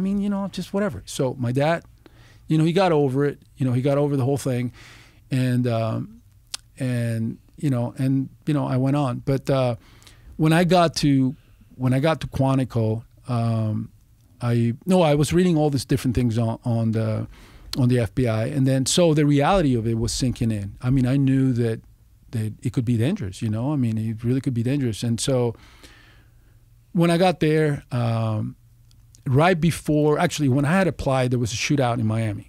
It was a gnarly shootout, okay? And it was a couple of former military guys that went rogue and shot it out with FBI agents who were all former military SWAT guys, and most of them. And they were robbing banks. Oh, really? Yeah. So these two guys, one of them was SF, Special Forces guy, and the other guy was a former Marine. I don't know if he was MP or what, but they were robbing banks. But just old fashioned. They shoot their way in and shoot their way out. If I'm being totally honest, we used to sit around in the team room and talk about how we would rob banks. I'm not joking. Yeah. Well, these guys did it. These guys were doing That's the step we didn't take. Yeah. We were just working on our tactical planning. It was an exercise, if you will, Tony. Yeah. These guys were doing it. Yeah. So they were doing it. These two guys were doing it, and they wreak havoc in Miami at the time. And then, this is a time where the war on drugs, Scarface had come out. I mean, they were just full on Colombian cartels, and it was just, and so the Miami squads anyway responded to it, and it was just, and it's in the book, and I wrote a chapter, and there's more stories about that.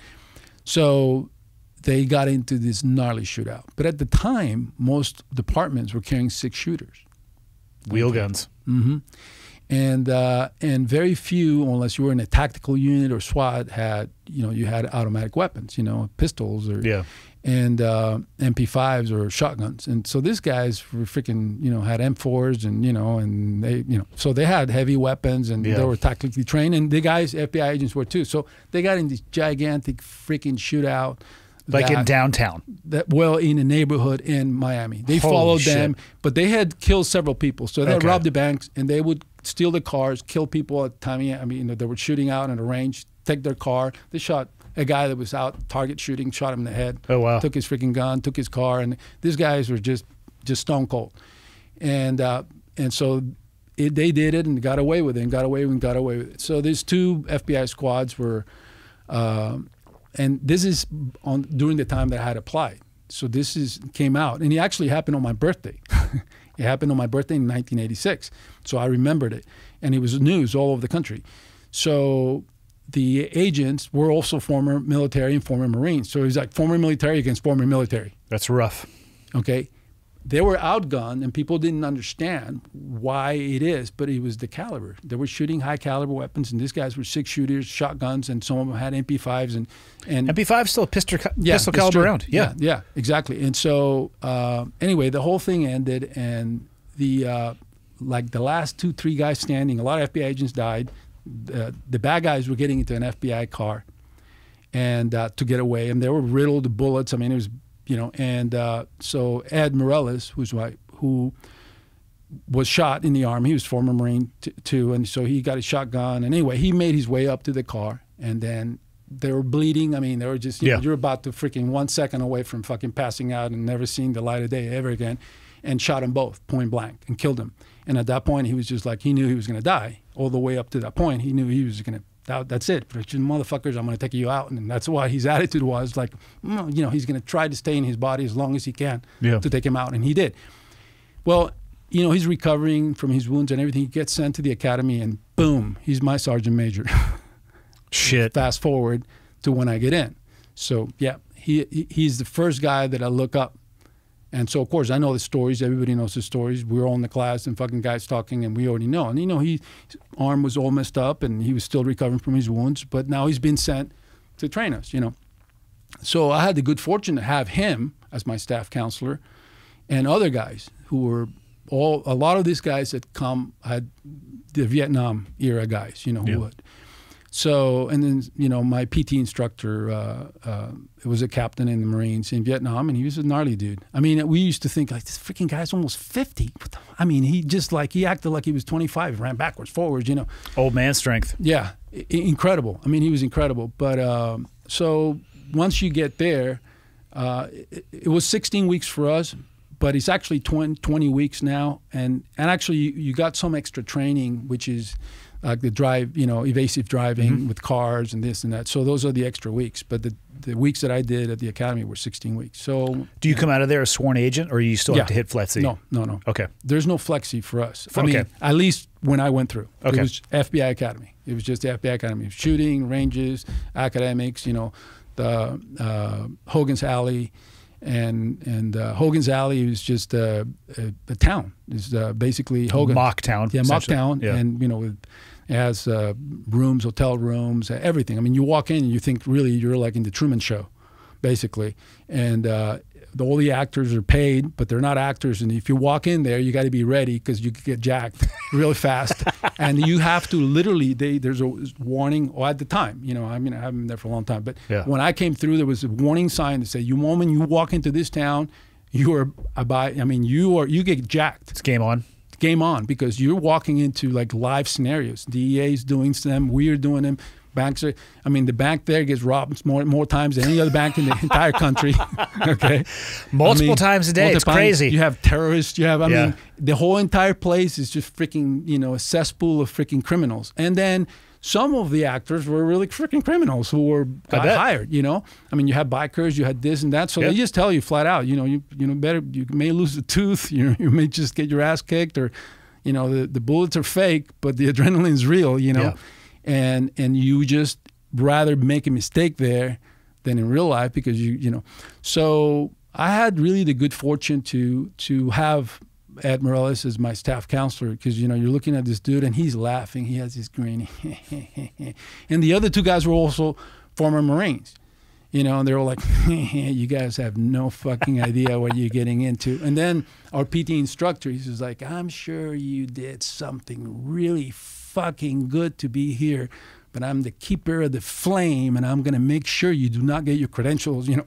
I mean, and so there were former Marines in my class, who had they had experience like you. I just come from retail. These guys freaking, you know, have been through boot camp. They're officers or enlisted men.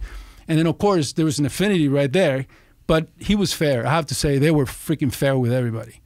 And I felt like it was awesome. I mean, he was, and obviously you have these experiences, and you had Army guys, and then you have doctors and lawyers and, you know, accountants and people from walks of life. And there were other guys who just graduated from college. You had a law degree, you had all these degrees, but you never shot a freaking gun. So you know, once you got there, it was like, I remember, and he passed away, Captain Rogers, but he was an agent, but we call him Captain because he was Captain. And he's like, you will run everywhere. And when you're outside, and you will not take the elevators, and I don't care what the other freaking instructor's doing, because, you know, we compete with the other class, and I want my class to do this and that. So I remember a couple of the Marine guys was, wow, fucking back in boot camp again. For sure. You know, and so, but it was like a different kind of the academics were tough. Is it mostly law-based understanding? Well, it was everything. It was like, you know, you had to, you know, from investigations to forensics to all the different stuff. And I remember at the time we were allowed like an 85 score. So you could not get anything lower than 90 to 100. 90 is a C student. 95 is a B student. 100, you're an A student. Yeah. If you get 85, you only allowed one at the time. I don't know what is now, you know. But and so if you get that, you're done. You're out. If you get another 85, you're done. So some people watched that. I don't know how many watched that on my class, but so I remember being there thinking to myself, shit, you know, you got a wife at home, I got a kid, I got to make it to this freaking thing. I got guys that have your background and or other military background who've been through boot camps. So to them, you know, you can see in their face, I'm gonna fucking make it through this thing, and for me was, I'm like, there's no fucking way I'm leaving here. I will drop dead. I don't care. I'm not leaving here without my credentials. I'm not. That's the attitude you have to have for those type of environments. You know. How much say did you have in the type of work that you would do right after the academy? Or do they kind of, I mean, I don't know a lot about the FBI, but I'm going to assume that there are a variety of jobs. Yeah. Did you get to pick, or was it the needs of the FBI? It's always the needs of the FBI, but also they match you really well, okay? So, you know, like, for example, somebody like you would go into the, you know, I came from white collar. I mean, I had a degree in business and accounting and finance. And then, so they put me in that track. I'll tell you what happened. So, okay. So they put me in that track because I don't come from the military. I don't have a military background, you know, and I'm sitting next to guys who freaking former Marines, you know, they've already done 10 years in, you know, one guy was a, you know, freaking gnarly enlisted guy and this and that. And so, and there were former CIA guys who switch agencies, and I talked to them and was like, oh shit, I was sitting in this country ready to pop the pill. These guys have been through all these things. I mean, I'm just a newbie really, but we're all in the same thing. Yeah. And so there's different tracks and you all get trained the same. And the training was unbelievable. It was amazing. It was freaking amazing. It was like day in and day out and day in and day out and day in and day out. So you're going to qualify with the weapons you're giving, you know, 870, you know, the Remington and all the stuff that the 6-shooters at the time, because I got issued a 6-shooter when I left. I had in hindsight, how fucking crazy is that? It is fucking crazy. It is. Yeah. Holy shit. Yeah. It's Smith & Wesson. Yeah. Fuck. Yeah. I mean, don't get me wrong. They're great guns. Not for that job. Yeah. Speed loader. I mean, you're out the range and you have to like speed loader and Yeah. the guy's yelling at you with the speed loader. You take the speed loader out and put it in. I used to think to myself, even then I thought, fuck, I mean, they had that shootout in Miami. Yeah. I mean, here's one of my instructors who got freaking shot with a Mini 14. Yeah. And we're 6-shooters, and it's, but still, they'll count bullets, 1, 2, 3, 4, 5, 6, boom, the guy's done. He's probably reloading and coming up and I'm going to shoot your ass, right? But it was good training. And in fact, so they had different tracks and you don't know really where you're going to end up yet, okay? But you can pretty much suspect where you're going to, and then they assign you to wherever you're going to go. You don't have really a say. You had 3 offices you could choose from, but ultimately the Bureau decides where they're going to send you. So, I got sent to Phoenix, Arizona. And I think a lot of it was because it's the border, drugs, I speak Spanish perfectly. Yeah. And, they're smart about how they're going to do it. They're never going to send you where you're from. And that makes sense, actually. They're never, it just doesn't make any sense. Yeah. And so it was actually a good office because even though they give you a COLA or an adjustment for money, I mean, if you ended up in like a big office, you're still not making that much more. And those guys are just not making a lot of money, even back then. So the offices that you get sent to, some guy got sent to Alaska. He was a pilot in the Air Force. So he was flying a pontoon plane. And I remember... That can be pretty sweet. Yeah, but there weren't that many girls up there. He was single, and he just got sent to like a 2-man RA, like where you have a couple agents, and that's it. I think that's what they have up here. I think there's a small FBI presence up here. Yeah, Butte, Montana was one of the places that they had an office at, and Butte, Montana with an E. But yeah, that's so funny. Yeah, and that was an office out of Salt Lake City at the time. Yeah. So. So when you didn't know where you were going to go, so you go through the training and it's a boot camp of sorts. It's just like any other. We did the Yellow Brick Road, which is one of the challenge drills that you do there in Quantico, and then we have access to all the Quantico stuff, and then interact with a lot of the Marine, and then obviously you have your instructors who are FBI agents or former Marines. So and they would tell you right flat out. I mean, they would freaking scream and yell at you, and then and then you just get used to it. And of course, I don't come from that world. And I'm not even, I haven't even watched any movies. I don't know what to expect, Yeah. So, but it was okay. I grew up in Venezuela. I got yelled at my mom every single day. The only tools I had, I didn't have military, but I knew how to survive on the street. I know fucking danger when I see it. And that might be more valuable than most military experience. Street smarts and book smarts are very, very different things. And you can go to a lot of military schools. If you can't read the terrain around you, all that knowledge isn't going to do you that much. And I think that's one of the reasons that I was able to switch tracks, really. Because, I looked at guys like you. I had a couple of my friends, who had serious backgrounds. And I was like, fuck, man, I wish and they were like, fucking, dude, just, there's schools they can send you to. You can go to in-services, you can get your bosses to send you to an in-service and another in-service. And then you can just like make up for what you lacked. And I did. I mean, my bosses sent me to a lot of different schools to catch up to, because it was Swiss cheese, on my training, and so, but I looked at guys like you and I'm like, man, and I really, honestly, if they only thought what I thought in my head, I thought, these motherfuckers are bad motherfuckers. I got to keep up. And there was an incentive for me. There was one guy, dude, I don't know how this guy ran. He was a former CIA guy who switched.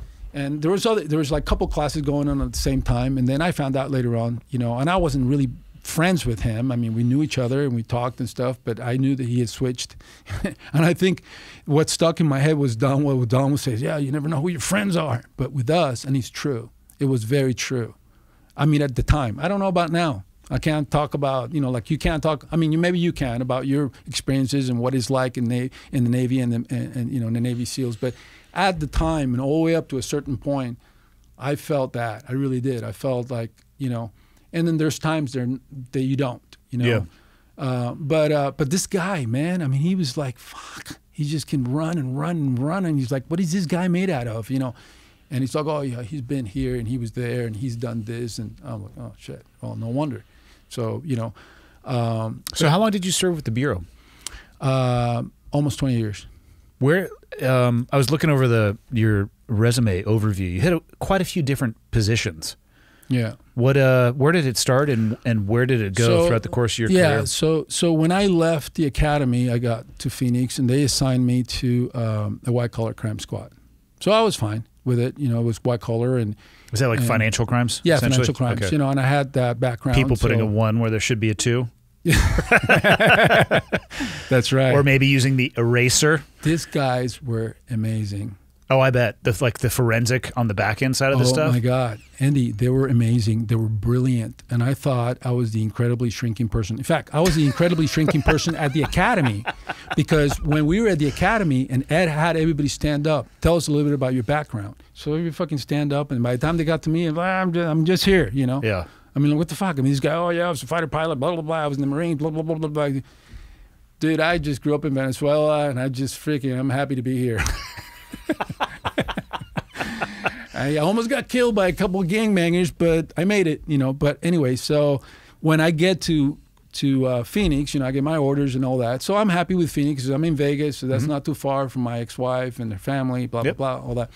So, and then I get assigned to a white collar crime squad. And so they're working frauds and bank, you know, fraud and all this other stuff. But you're an agent on probation for 2 years at the time. Again, I'm just talking from the period of time I was in. So it was really good because they would have you take, you know, you get assigned to different things. You got to check off this book for 2 years. You do anything wrong that they deem to be like really bad during that 2 year period when I was in, you're gone, done, it's over. That's a good amount of time for probation. 2 years. You're an agent, but you're not really an agent. So it's like, well, the one more thing, and then there was one more thing. It's like, holy fucking shit. When are you really truly an agent? You're an agent at the time that I came in, 2 years after your probation. So you're on probation for 2 year period. So you get the book, and then in the book, there's things you have to do. You have to check this, and so there's a bank robbery squad. So bank robberies were huge back then. I mean, now nobody robs banks, but in those days it was bank robberies. So bank robbery, violent crime squad, this squad, and then there's the white collar. So because I was in the white collar, I needed to check off things in the other squads.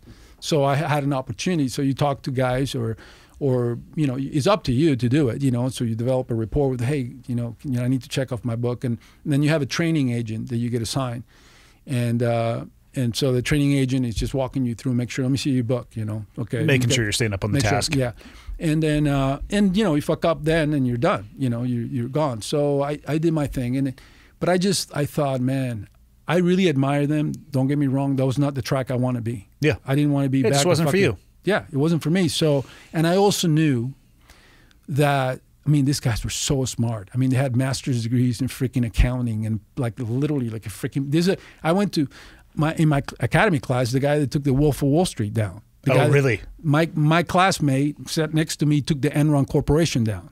Oh, shit.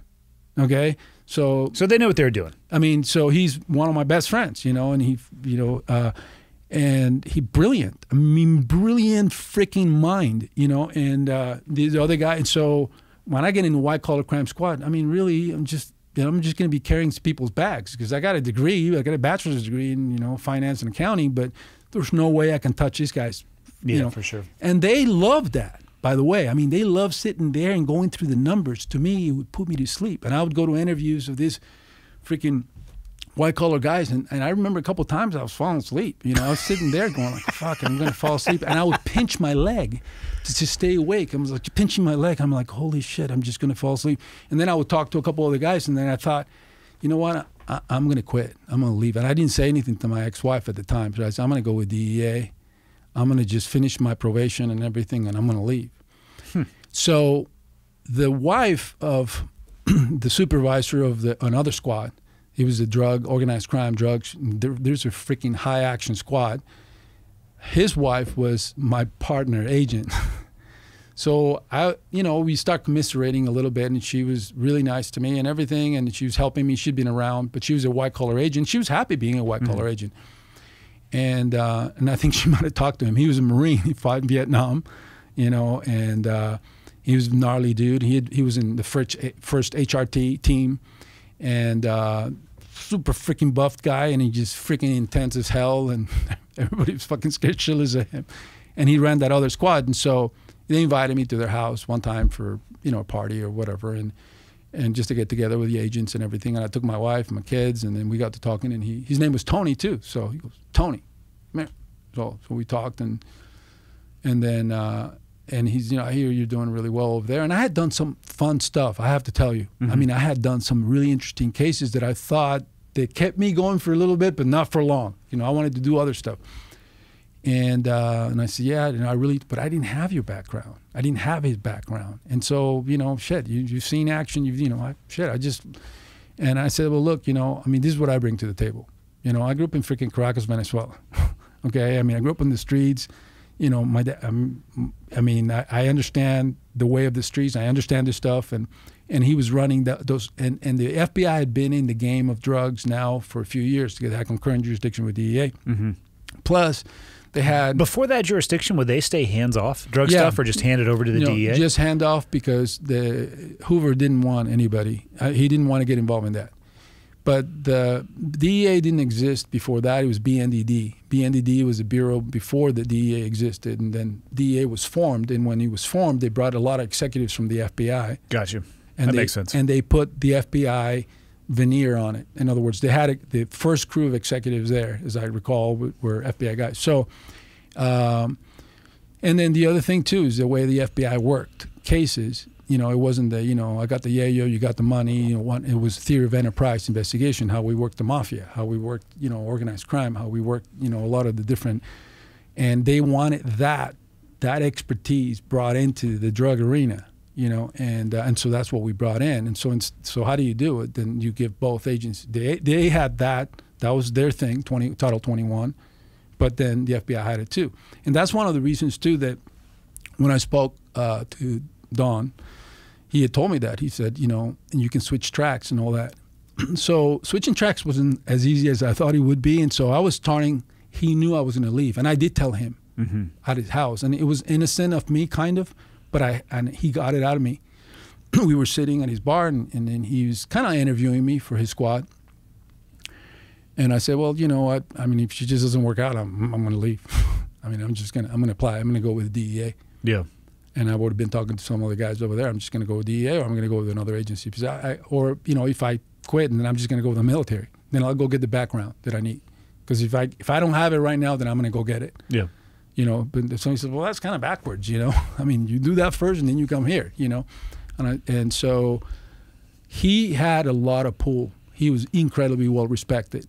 And I knew he was well respected, and he pulled it off.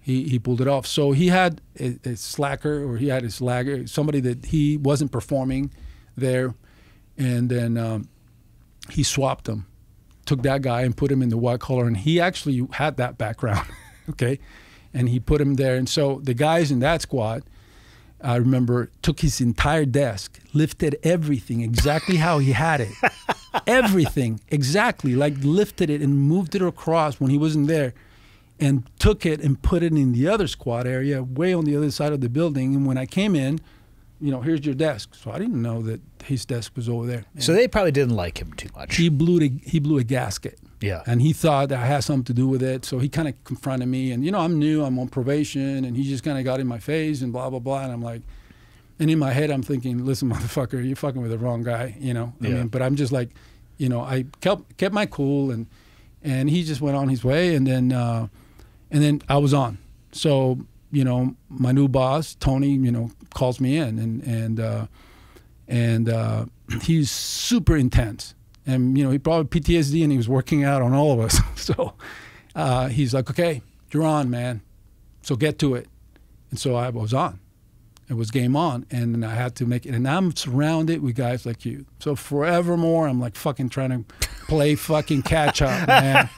Catch up, because I'm never going to be you. I did not go through the shit you went through. I did not go through the things that you guys, and I had nothing but respect and admiration, you know? It's a good thing, though. I think it's a good thing to have an outside influence and an outside optic. If you have a group of people that all share exactly the same background, I think it's easy to get very myopic. Like in the SEAL community, as an example, you would think that it's only SEALs who do all the planning and all the stuff on target, and that's actually not the case. So at least in the Navy, there's like departments, N1 through N9. N1 is admin, N2 is intel, N3 is operations, where the soldiers, for lack of a better term, work. There's N4, N5, all the way up. But like when we go into the planning process, everybody gets brought in because you need to have buy-in from people who have, like, I need to talk to a weather guy. I need to talk to a specialist in illumination. I need to talk to the helicopter pilots. Like, is this too high? How many people can you hold? Is this angle of the terrain, can you actually land a 60 there or a 47? Do we need to go somewhere else? So I need as many experts as possible. And I've been on target with people who just specialize in electronics, to speak about it broadly. Got it. Where we're watching them, you know, but we're completely relying on them to go, that's the house. So it can't just be us. It's good to have people with a different viewpoint.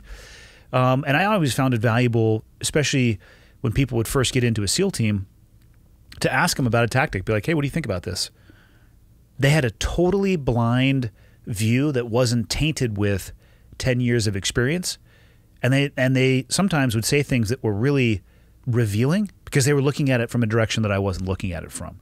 I think it's great to have the experience, but if you don't have that balance, then you can get yourself into trouble. Yeah, you know, and looking back, if you said to me, what would you do if you could? If I would have gone into the military, I would have because I felt. But you know what? The other aspect of it was that I was able to get the Swiss cheese filled in. I had guys like you who saw something in me.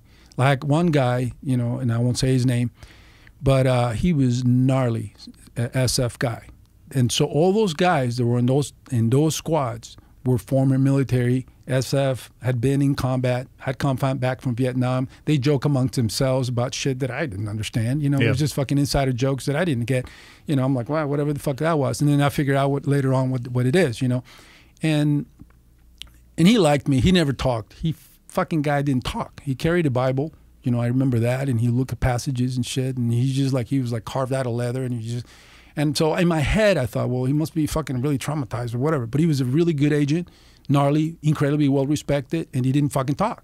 But when he talked, he was smart, and he was one of the first HRT. HRT had come into existence in '83, and he was Danny Colson, and I think he was the former director that came under Webster, and he had gone and seen like a demonstration from Delta Force, and he felt that the FBI needed something really, you know, and so. And I think that once he saw the whole thing, he was wondering.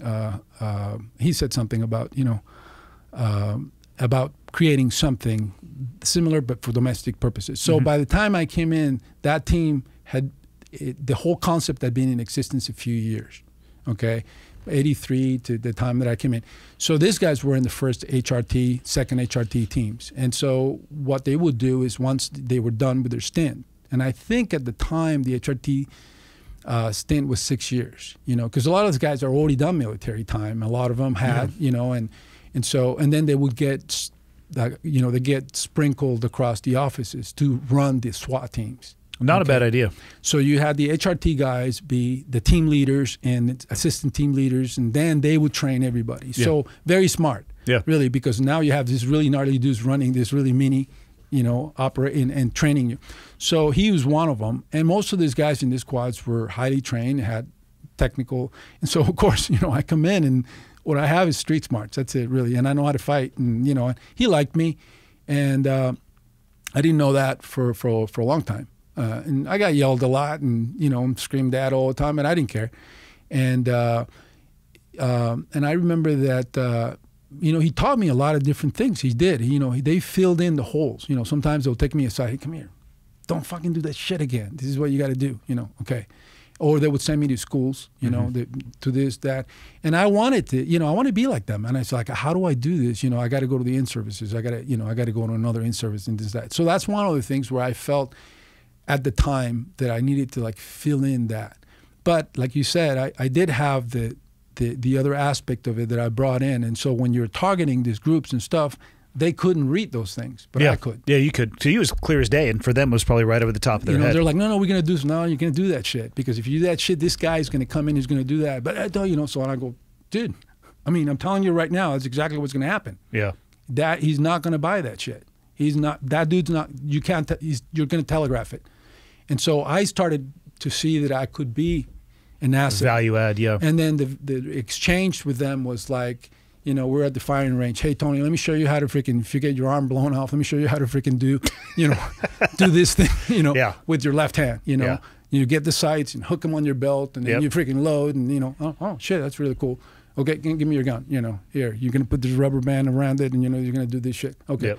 And then, so I took to him like freaking, and I was a clean slate, and he always would tell me, he was like, yeah, you're like a clean slate. You don't have to break fucking bad habits, from other. That's a true story, actually. That's a true thing. People come up with, I don't know what would be the minimum to make a mark, but untraining or removing bad habits is way harder than taking somebody with no knowledge and just teaching them good habits right off the bat, or good procedures, I should say, to give them good habits. And that's what I just developed the respect. I just really had it, and all the way until to this day. To this day, really tough guys, really good guys, and some of them, the PTSD. I don't think they even had diagnosed it at the time. I mean, I don't even think that word existed, but they're brought the experiences and So where else did your career take you from there? So I got 20 years is a long stretch. Yeah. So I worked organized crime, drugs, money laundering, gangs, and I started to put together undercover operations, and I was really good at it. I was good at creating them, and we have like. Well, your street smarts is going to play like in spades, doing that type of stuff. So I did that. I in that squad, and so my boss, that former Marine, I told you his name was Tony. He loved it because he took a chance on me, and I delivered. I freaking delivered, and he loved it. And that dude never smiled. He never, but he was. I remember he just gave me one pat in the back ever. The only pat he ever gave me when I nailed it, and he just boom gave me this huge pat, and he looked at me. He's like, that was it, and I just knew that he approved, and obviously when you get rated and all that. But it was putting the cases together, understanding the mentality of the drug dealers and the organized crime figures. And then I just realized that I understand it. I get it. I know what they're doing. And so I started learning. And the reality is like you have to take the initiative and you have to do it yourself. Nobody's going to freaking walk you through. And so you gravitate to the guys that are doing the stuff, or you think they're doing it, and who's not doing it and what.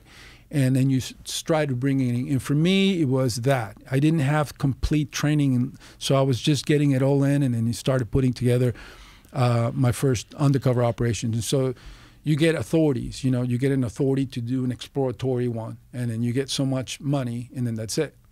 And then you get like the group 2, and then that could be a 6-month period, but that's really involved because you got to get everybody to buy in on it, and it's just like a freaking studio. You got to put a proposal together and budgets and this and that, and explain to your bosses who the target is and how are you going to do it, where are you going to buy it, how does it fit into the whole thing, why is it, is this part of the mission, does it fit in, you can't just be going off on a tangent.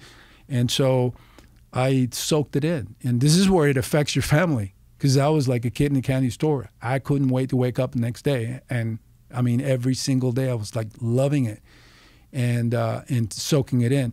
And so I made friends, and I started putting task forces together. I realized that, force multiplier is the way to go, because you can bring other agencies in and work with them, and the FBI sometimes gets a bad rap because, you have the one guy that comes in, we're going to take over. But there's different personalities, really, because there's different tracks. So if you meet somebody from a particular track, it will be Catch Me If You Can, like the Tom Hanks in that movie where he's just white-collar agent, he's chasing this guy. But then you have the other guys, and so there's different worlds, complete different worlds. And so if you take this guy and you put him in charge of a task force that's doing all nightly shit, well, this guy's going to piss everybody off. Yeah, he's not the right fit. He's not the right fit. So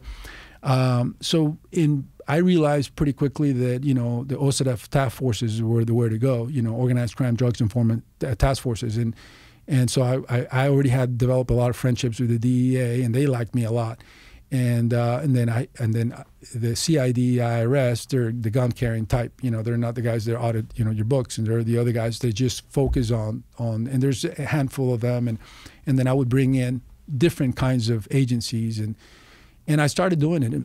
And what happens is that you ruffle feathers too, because being that I was new and being that I had, you know, didn't have those backgrounds, I mean, my attitude was like, fuck it, man. I don't give a shit. I don't care what anybody says. I'm just going to do it. I'm going to be here. And I'm not trying to prove to anybody.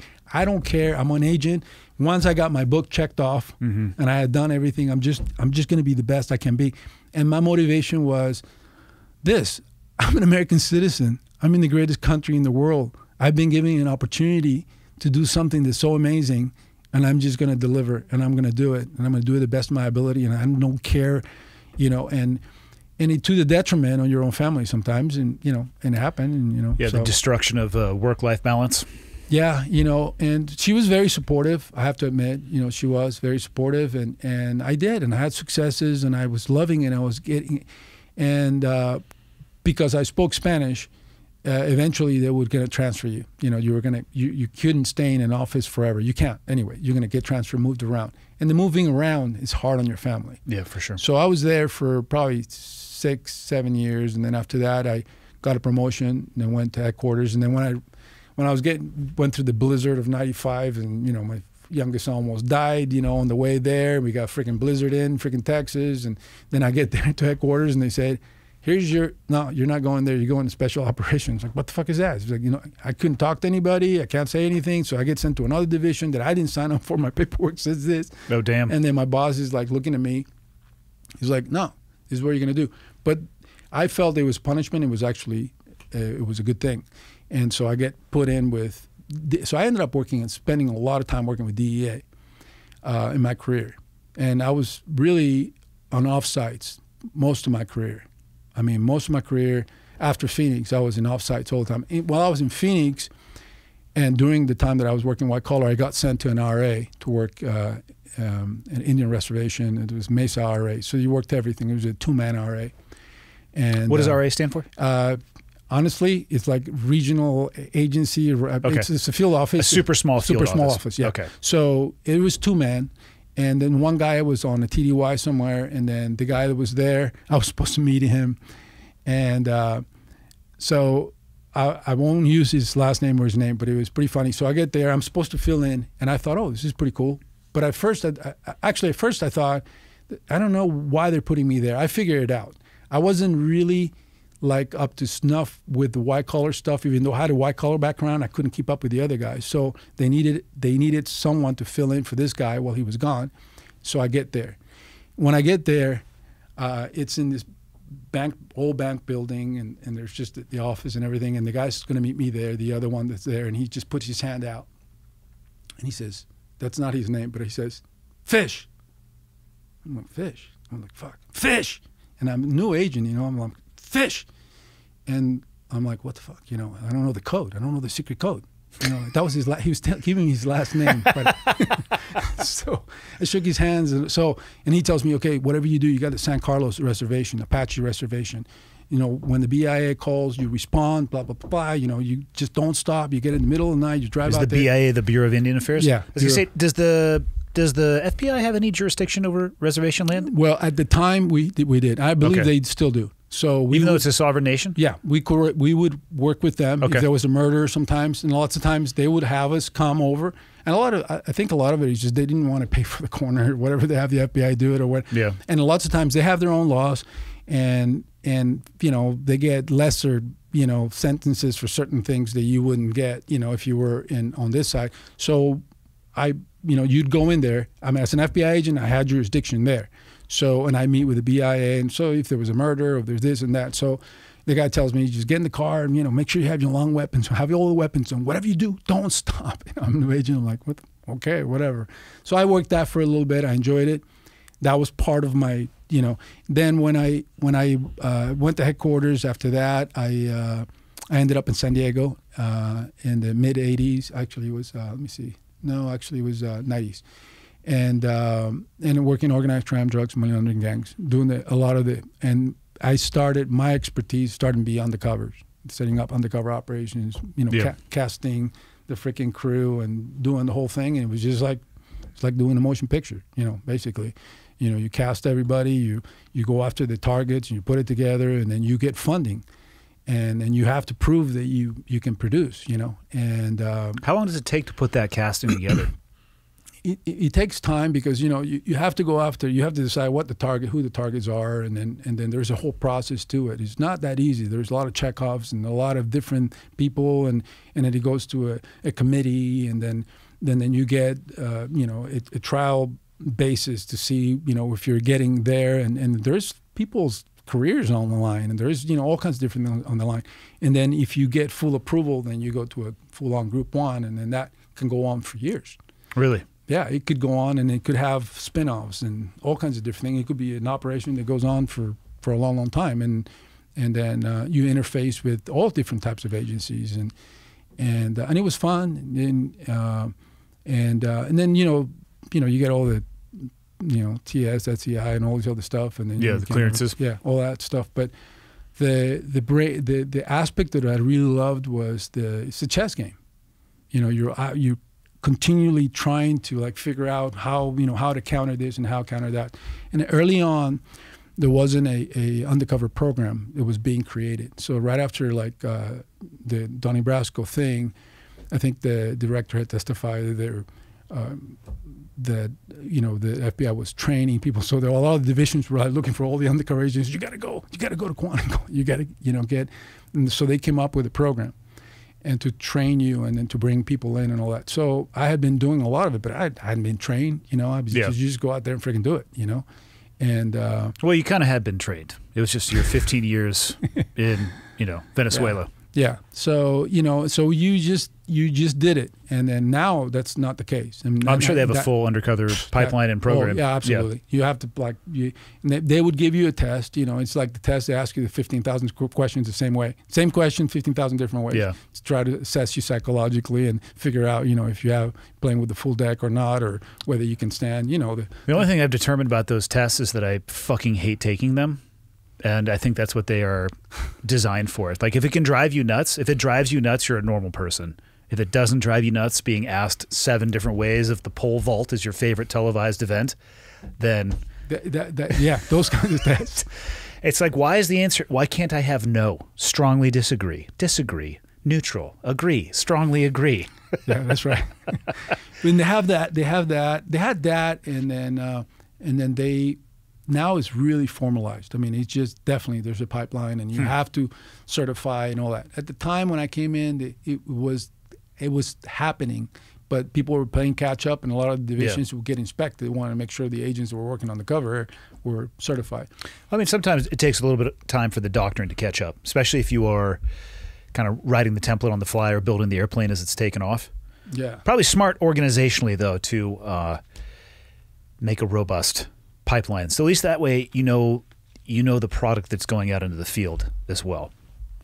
Yeah. What was your most rewarding role that you filled when you were at the agency? Boy, I loved every aspect of it. I think that I worked with some amazing people. I trained a lot of really, really good people that I've seen go up the ranks way beyond what I could ever make. I mean, with stars on their shoulders, who still text me and call me, or, and I'm like, shit, Jesus Christ, you're like a freaking, like if you're in the Navy, there would be like admirals, but we don't talk to those people though. Yeah, but you get to a certain rank, it's just like, hey, what's going on, buddy? Yeah, exactly. Yeah. But but I mean, when you see good people go up, then you feel good, because you feel like, what, there's some really good people up there, and so there's not a monkey in a chair being twirled around throwing darts at a dartboard. I mean, you have somebody that, and you want to know that. You want to know that whatever you left, I mean, it's still part of me. I mean, if they fuck up and this, that, I mean, I've been gone a long time. Yeah. And so, it's like, people ask me, it's like, I don't know, I've been gone forever, but not forever. I've been a long time. But the bottom line is, like, when I was in, I was proud of being an FBI agent. I loved my career. I love America. And it was all about America, really. And it's just a different perspective, because I had to earn it. I had to earn it. I felt I need to earn my citizenship. I need to earn it. And for me to earn it, I needed to do something, something that made a difference. And for me, that was that. I mean, making a difference could be just working at a job or just doing whatever. I mean, there are other jobs in the FBI. They're very much needed. You can be an analyst, and you could be this, and you can be that. They're phenomenal. They're brilliant, and they do all kinds of different things. And you need their intelligence because they put a target package together, and their target package is fucking phenomenal. Yeah, you can't do your job. Like I was saying, N1 through N9. N3 is where like the SEAL operators fall under, and if people think that is, I'll use Neptune Spear, the operation that killed bin Laden. If you think that the people who were flying, like riding in the helicopter and got off and cleared the building, like if you think that they did that all by themselves, no. You have such a skewed perspective of the probably thousands of people that required for that to terminate in those people being able to get on the helicopter. At the end of the day, from the guys I talked to who were there, they were just like, it was a totally normal, everyday target. That could have been the easiest portion of the whole thing, was actually actioning the target.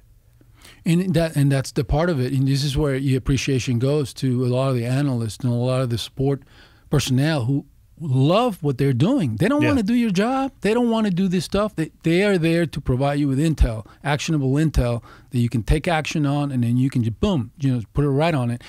And so I take my hat off to them, and I treated them the way they need to be treated. And, lots of times they get shoved in the background, or people think, that's not the track you want to do. And I get it, because... But then your intel starts sucking. You're like, this target package... That's the wrong house. You hit the wrong house. This target's package is not as good as the one you used to give me. I wonder why.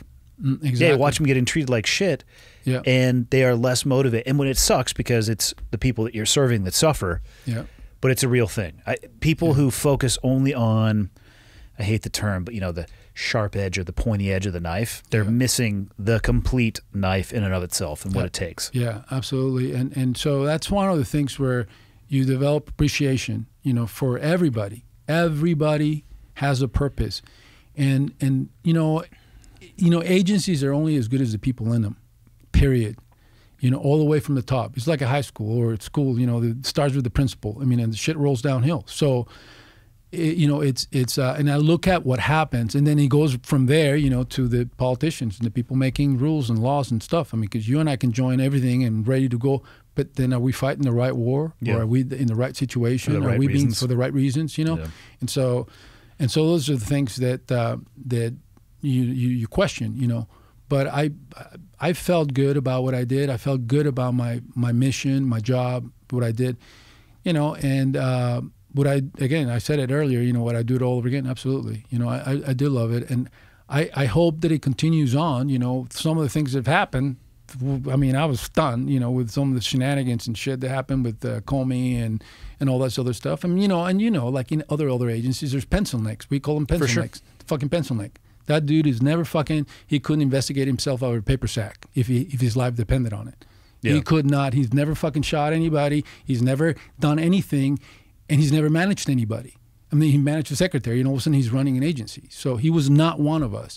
And so when you have, it's important to know that the people that are on the street are doing a good job. There are really good FBI agents out there doing a really good job. Agents from other agencies, they're military guys. Everybody wants to do their job right, and they want to have good leaders that they understand them, they value them when they come back. And then PTSD is alive and well in everything, including my agency. Oh, for sure. And EAP, nobody goes to it. It's like, oh, here's a psychologist. Nobody's going to fucking talk to the guy. The moment you do that, you're fucking telegraphing that you got a fucking problem. So they're going to fucking yourself. They're going to bench you. So the one thing that is knowing that the people have your back in your agency. They have, and that's one of the things that I felt for a long time. But then again, people go up the ranks, and you're going to have people that don't like you and people that like you and whatever. Sometimes people change as they ascend the ladder as well.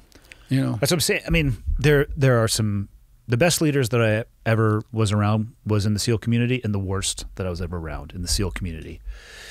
And if you take somebody who is selfless and cares about their people, and as a leader they realize it's their job to empower their subordinates, and it's about the team and giving the team credit, you put some stars on that person's shoulder and they can do amazing things. But But if you have somebody who maybe comes from the same school or background and it's kind of more about them, you throw some stars on those shoulders, you better watch the fuck out. No kidding. Yeah, and from the outside perspective, it's like, oh, it's an admiral. That's so amazing. Thank you for your service. Meanwhile, there's just like people in back offices like sharpening fucking pencils, hoping they can just jab them in the back with it. It's like, Well, that happens in every agency. for sure. Well, we're talking about people. Yeah. People they suck sometimes. Yeah, exactly. I mean, and you just like, yeah, exactly. And you just have to like look beyond that. And I used to tell that to the guys who worked for me when I was in LA and we were doing, you know, organized crime. I mean, we were doing the gangs and stuff, and I was working with the LAPD and the sheriff's department. And I just tell them, hey guys, we are the agency. You are it. So it's how you come across and what you do personally, because it stops with you, you know. It might be somebody's only touch point. Exactly. If you've never worked with the DEA or seen a DEA agent and you get a douchebag on your first round, you could dismiss the entire agency accidentally. Absolutely. Yeah. Absolutely. And so, you know, in working with the other agencies, you know, you're always like, you know, you have to come to the table and say, you know, and everybody's, you know, you got the LAPD, you got the sheriffs. Hey, let's come together on this thing. Let's just put this operation together. Let's do this. And you know, it really comes down to that. And also it comes leading from, you know, from when you lead your troops or you lead your people, you have to put yourself there. And it's important to have somebody that's done it. And lots of times the guys are going to know right away, you know, this guy's never done the shit. So, for sure.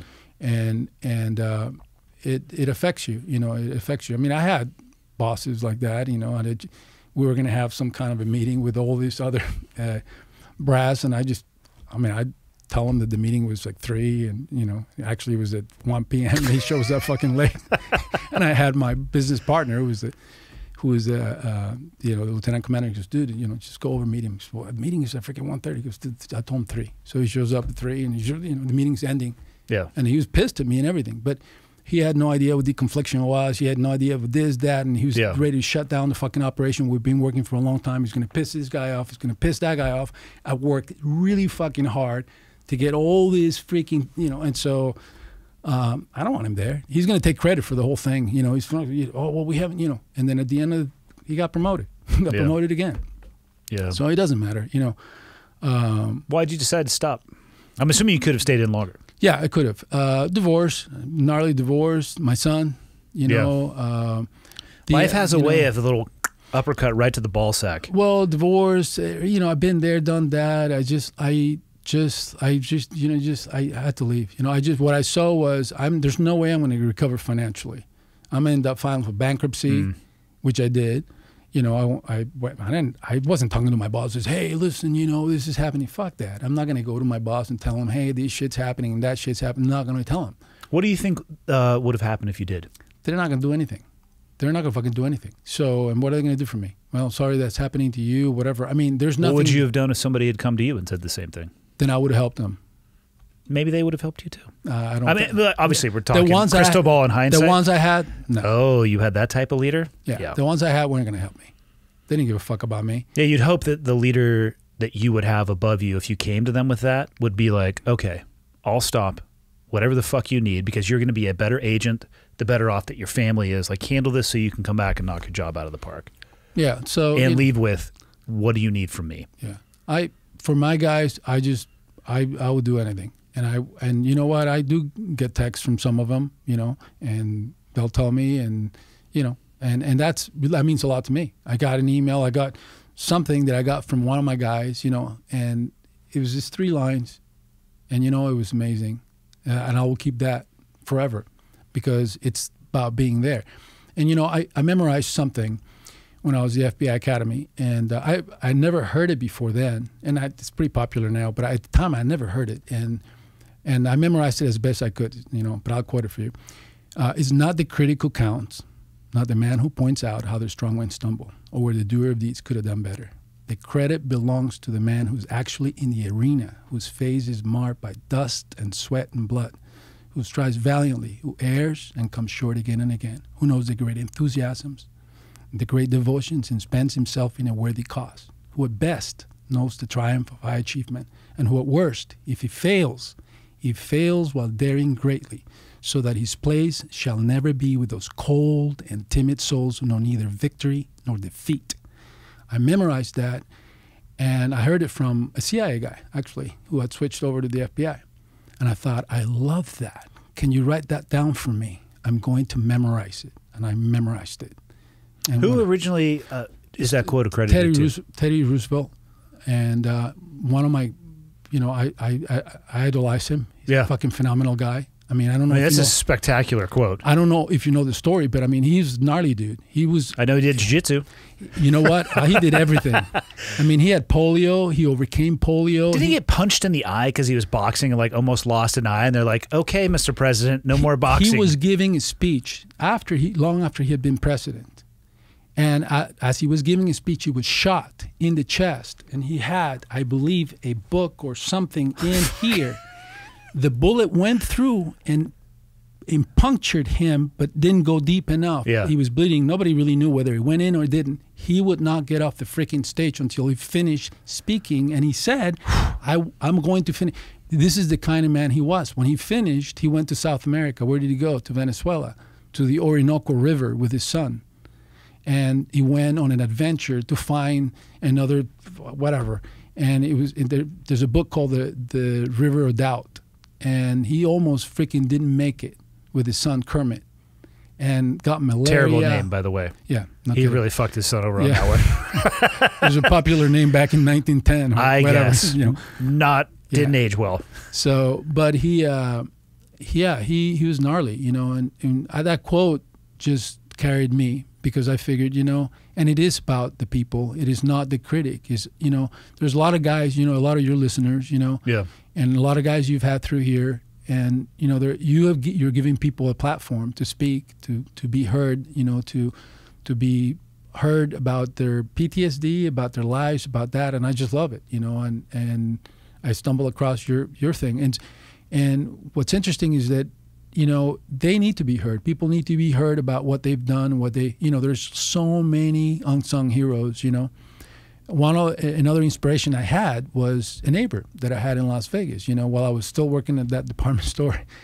And then my neighbor in the apartment I was in, he was a retired colonel, Richard Beers. And he had lied about his age, and I don't know if he was in World War II, but he was definitely in the Korean War in Vietnam.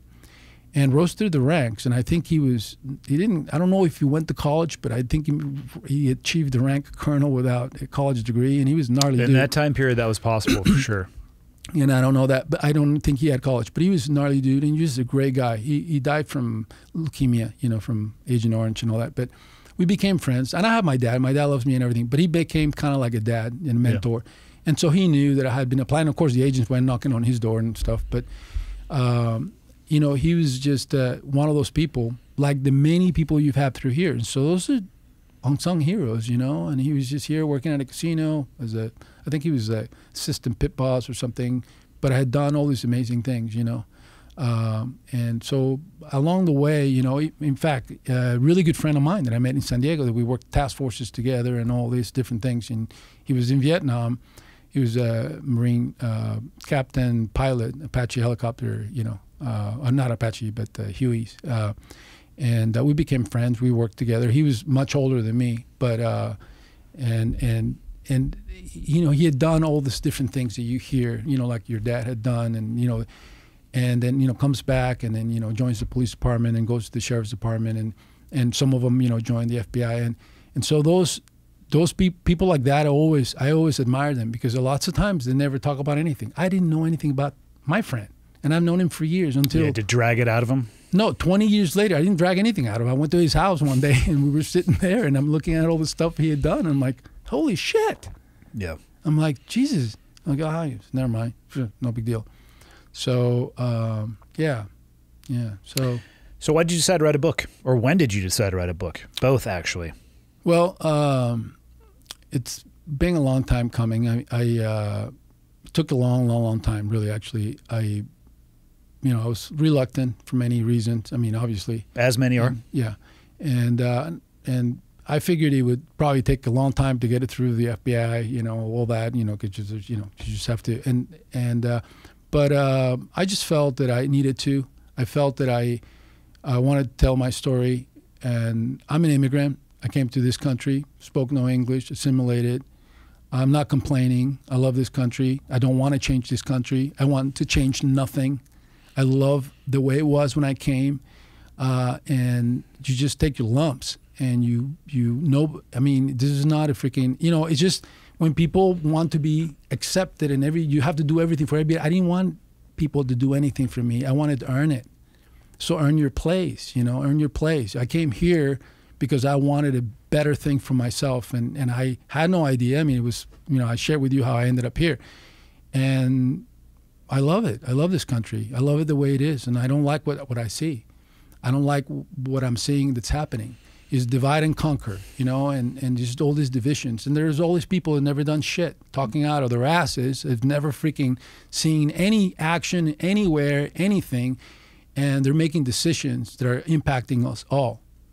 You know, everything. I mean, they want to control everything. And, you know, and I just think that I felt that, you know, I needed to speak up. I needed to tell my story. This is what it is. And it's still a great country. We need to, like, you know, I'm middle of the road. Hey, you want to do that? Go for it. You want to do this? That's fine. You want to believe in freaking Martians? Go for it. I mean, I believe everybody's entitled to believe and do what they want to do, you know, within reason. But a happy medium is where it's at, you know. And the happy medium is where we need to come together at. And, you know, as I get older, I don't know how, you know, what, you know, in 10 years I'll be fucking 70, you know. 20 years I'll be 80, and then I'll be gone. So I had considered doing it, but I thought, you know, I need to do it. And it took a lot. I mean, I didn't have any social media until like 2 months ago. I didn't have a picture on my LinkedIn. I have a business, but all my business came from word of mouth. I never advertised, and I didn't want to, you know, the social media, I was ultra super averse, you know, to it. Probably for a good reason. And so I realized that, you know, now, I've started to because of, you know. The book, yeah. So for people listening, the book is called Outside Agent. Outsider. Outsider Agent. How did you come up with that title? Because I'm an outsider. I've always been an outsider. You know, an outsider it's somebody that just doesn't quite fit in, you know, and it's always taking risks. And my whole life has been nothing but a risk. And then, you know, I left, you know, and I'll get what I get when I'm 62. You know, I left the freaking bureau. Yeah. And, you know, I didn't wait till, like, they give me my fucking pension. I'm out of here. You know, I got to save my son. I'm going to go bankrupt. You know, they don't want a bankrupt guy here. I'm going to go. And I'm going to start my own fucking business. And I did. And I walked out, and how much money you got? And my partner, he's lieutenant commander, had 10 years in the Navy, 10 years in the FBI. I'm like, dude, you can't come with me. He's my second in command. He shuts the door. Dude, you're leaving. And I go, yeah. Oh, you got 10 years in, dude, in the bureau. I got 20 years in government, you know. So he left with me. And I said, dude, we just get out there, put your freaking Daniel Boone hat on, and then we're going to freaking huff it, and we're just going to freaking entrepreneur. Well, so tell me about your business. What do you guys do? Security consulting investigations, and we've had it for 13 years. And so Marketing 101, what's it called? ARIXMAR. Where does that name come from? Well, Ari is from my last name, Arismendi. Ari in Basque means mountain. And then I wanted an X in the middle, and Mar is ocean. So mountain and ocean. Okay, I can dig it. ARIXMAR. So we launched it. I asked him, how much you got fucking, you know, how much you got in your 401k? Oh, 40,000. Oh, shit. You know, how much, you know. So I had what I had. I'm getting divorced. I had to split it with my ex. Hey, do you realize that if you leave now, you can't get your pension until you're 62? But if you wait a couple more years, you know, I'm like, I'm leaving. It's the classic. I gotta go. It's the classic. Yeah, government but let me carrot. just tell you. But I mean, I'm just telling you. If you wait, because we're gonna cut it, because you're under first, and if you do, then you're gonna get this, and you get the high pay, whatever. You know, high three, high three, and all this other shit, and I'm like, you know, I gotta go, man. I gotta go, and I'm not going. And I never discussed it. I mean, I just went right, and I did it, and you know, I just figured. I mean, I did go bankrupt. I mean, I was going to go bankrupt. I was going to lose everything. So what are you going to do? Where am I going to cry to? Oh, you know what? Fuck it. You know, and a lot of guys are coming back from Afghanistan. A lot of guys in the military, they fucking get out. They do the hitch for 4 years, but they get fucking nothing. Unless they do a second hitch. And then what do you get? Nothing. You get closer to the 20, and then they hang the carrot in front of you. And it's the classic sunken cost fallacy. You've already put so much time in. just stay the next 10. And what I tell people is, if you really enjoy your job, do it. Stay in. Yeah. But imagine the possibilities of where your life could be in the 10 years if you wanted to. And if you're comfortable with failing and picking yourself up, and which is, I don't know if I'd necessarily consider myself an entrepreneur, but I certainly haven't been successful in everything that I do. It's failure, learn from the mistakes, and continue on. If you take that other track, like if the military is track A and you hop off track B and have another 10 years, I look back now, had I had stayed, or if I had stayed working for some of the companies that I had worked for, I'm like, I'd be doing the same stuff, working for somebody else. Exactly. Telling me where to be, for how long, for money that I used to think was great, and now it's fucking just like that. I'm insane.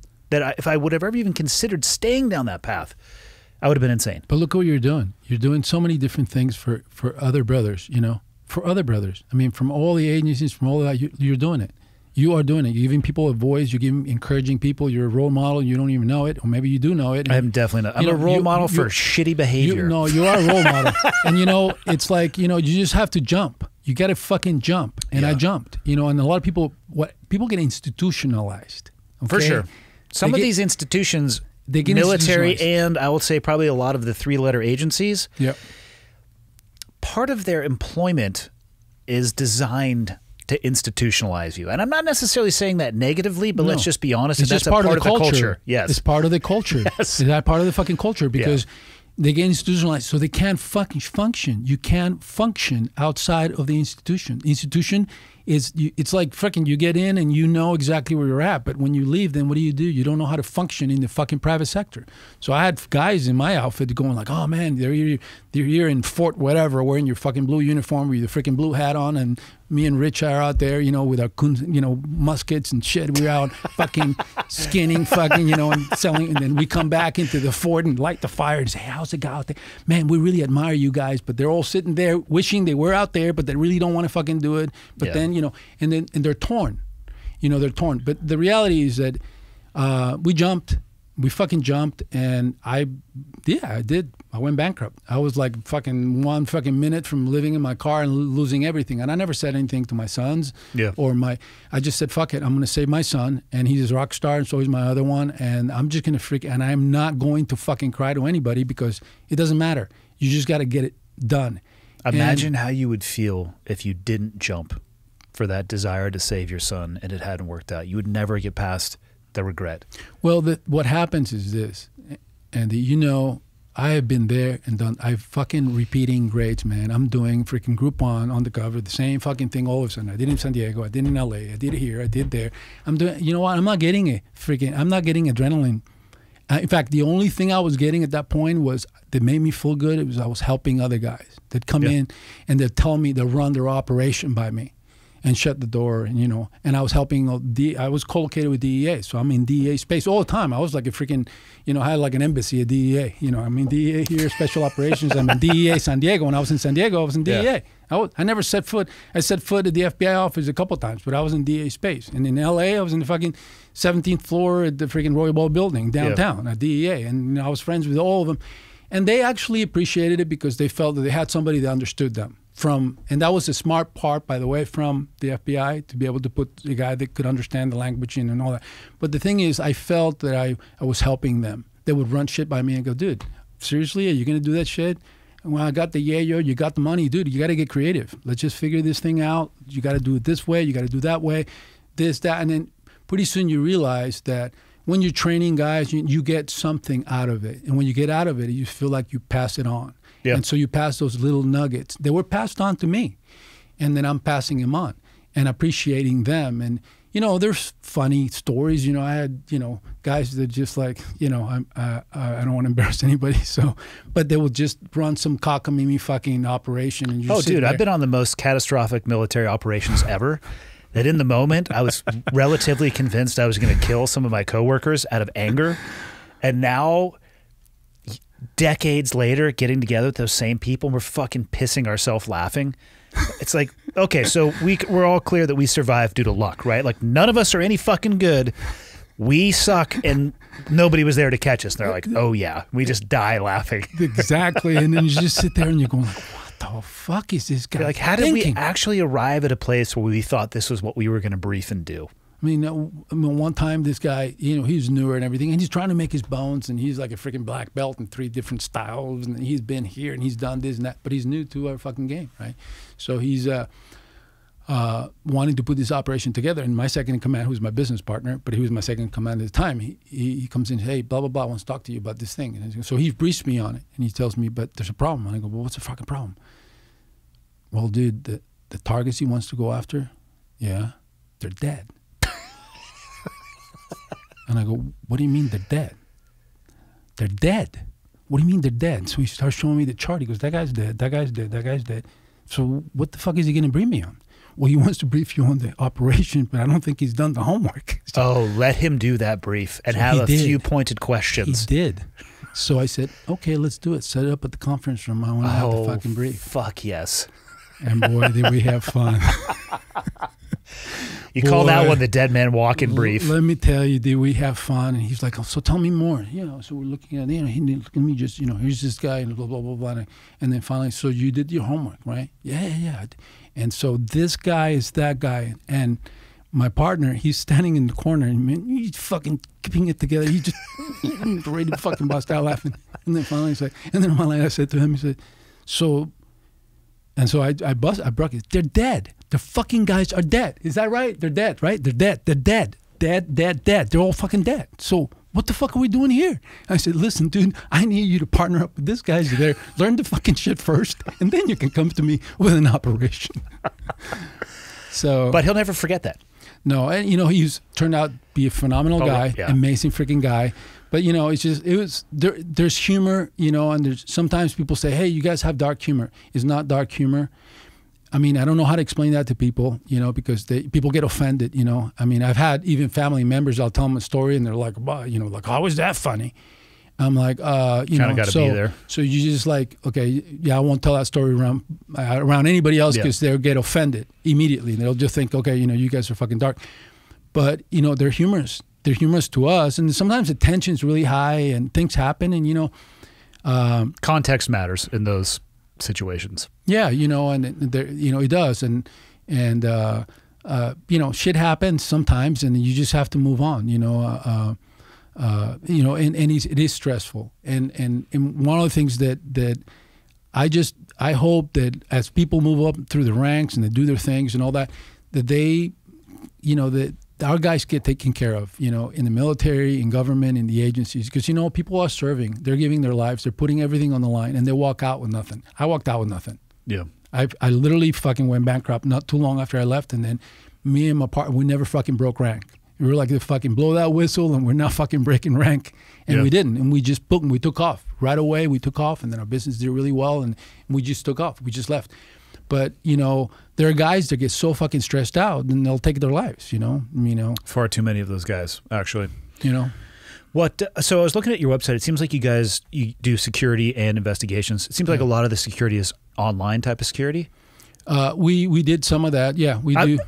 And I asked because I'm fascinated by the type of threats that you guys were seeing or encountering. I don't host like an online. I mean, I get there's like a store for the podcast, you know what I mean? But I don't have like a huge business presence online, but I'm fascinated by the threats that are out there. Yeah. And I'm not, I'm not a techie guy. Yeah. I mean, so I subcontract all that stuff out, but Smart man. it's there. Yeah. I don't know. I mean, I know what I know and I know what I don't know. I don't know any of that. I mean, I come from that. But so I have guys that do that who are Jedis who are very, very good at it. And they protect me from, but it changes all the time. And they tell me all the time, it's like, what was good last year and the year before that, it's like it's like dog years, So. Yeah, it seems like the threat of like military on military lining up tanks against each other, if you remove Ukraine and Russia right now, that would be a really poor example of what I'm about to say. Yeah. It seems like that type of warfare or trench warfare is probably passé at this point, but the information warfare, because I know so little about it and how fast systems can be manipulated, and maybe people don't realize how razor thin the margins are, like maybe the electrical grid and how fast that could be shut down and the things that could happen from that. That shit actually scares me a lot more than squaring off with somebody with a rifle, just because of the compound. And people in this country fucking fall apart almost instantly.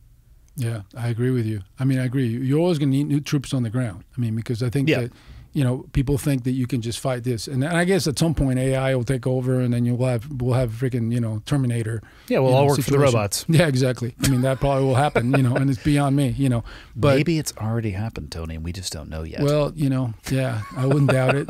I mean, I wouldn't really doubt it. I mean, it's just, it's true. Yeah. Yeah. What's next for you?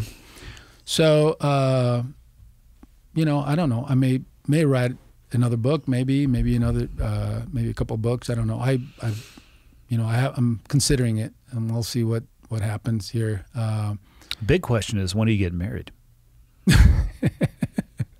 Don't think that I forgot you didn't answer that question. You took me on a very circuitous tale around that. Yeah. So does she ever hit you up and be like, "Hey, fuck"? I tell you we were engaged for 11 years. Yeah, that's what I'm saying. Does she ever hit you up and be like, "Hey, you want to put a date on the calendar?" Well, you know, it's funny because, you know, it's kind of become like and I told him, I said, you know, I'm just going to be like Gene Simmons from Kiss. You know, he was with Shannon for like 26 years. Well, what state do you guys live in? California. You might be common law married as it is. No, I'm going to become Tony Montana. Tony Montana. Yeah, I'm going to. But no, seriously, I love it up here, by the way. This is freaking God's country. It's great, isn't it? It's amazing. I love it. And I've told her. She's got kids that are in high school, and that's one of the reasons we haven't left, really. Otherwise, I would have been gone a long time ago.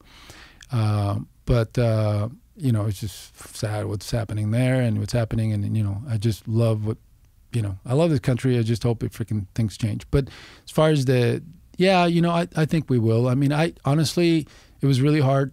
Divorce, and I was married for a long, long time. I didn't want to get divorced. The kids, that, you know, you can relate. You're early on. You're probably where I was a long time ago, and it gets better. You want to make friends with your wife. You do want to, and even if it's not buddy, hey, you know what? You got kids, and they are half you and they're half her, and I told her that. I said they're half you, and if you're freaking up, you know, bat mouthing me and all this other stuff, you know, you're gonna hurt their feelings. You're not gonna, you know, and she never did.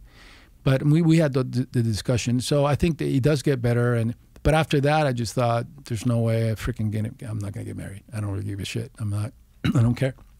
Yeah. You know. And then she's amazing, and we've been together for a long time. So it's just like, she's like, am I like on probation? You know, it's like 11, but not really extended probation. No, you know what? I'm on probation for her. You know, I mean, it. You know, actually works. You know what? One of the things that I always thought about was, look, you know, if you want to be with somebody, you're with somebody. You don't need to like have a piece of paper that says, you don't have to involve the government in that. You know, you don't have to be a piece of paper that says, you know, I'm married. So now we're with each other. Hey, you know what? You know, you can walk out anytime you want, and I'm with you because I want to be with you. Yeah. You're with me because you want to be with me, and we're together.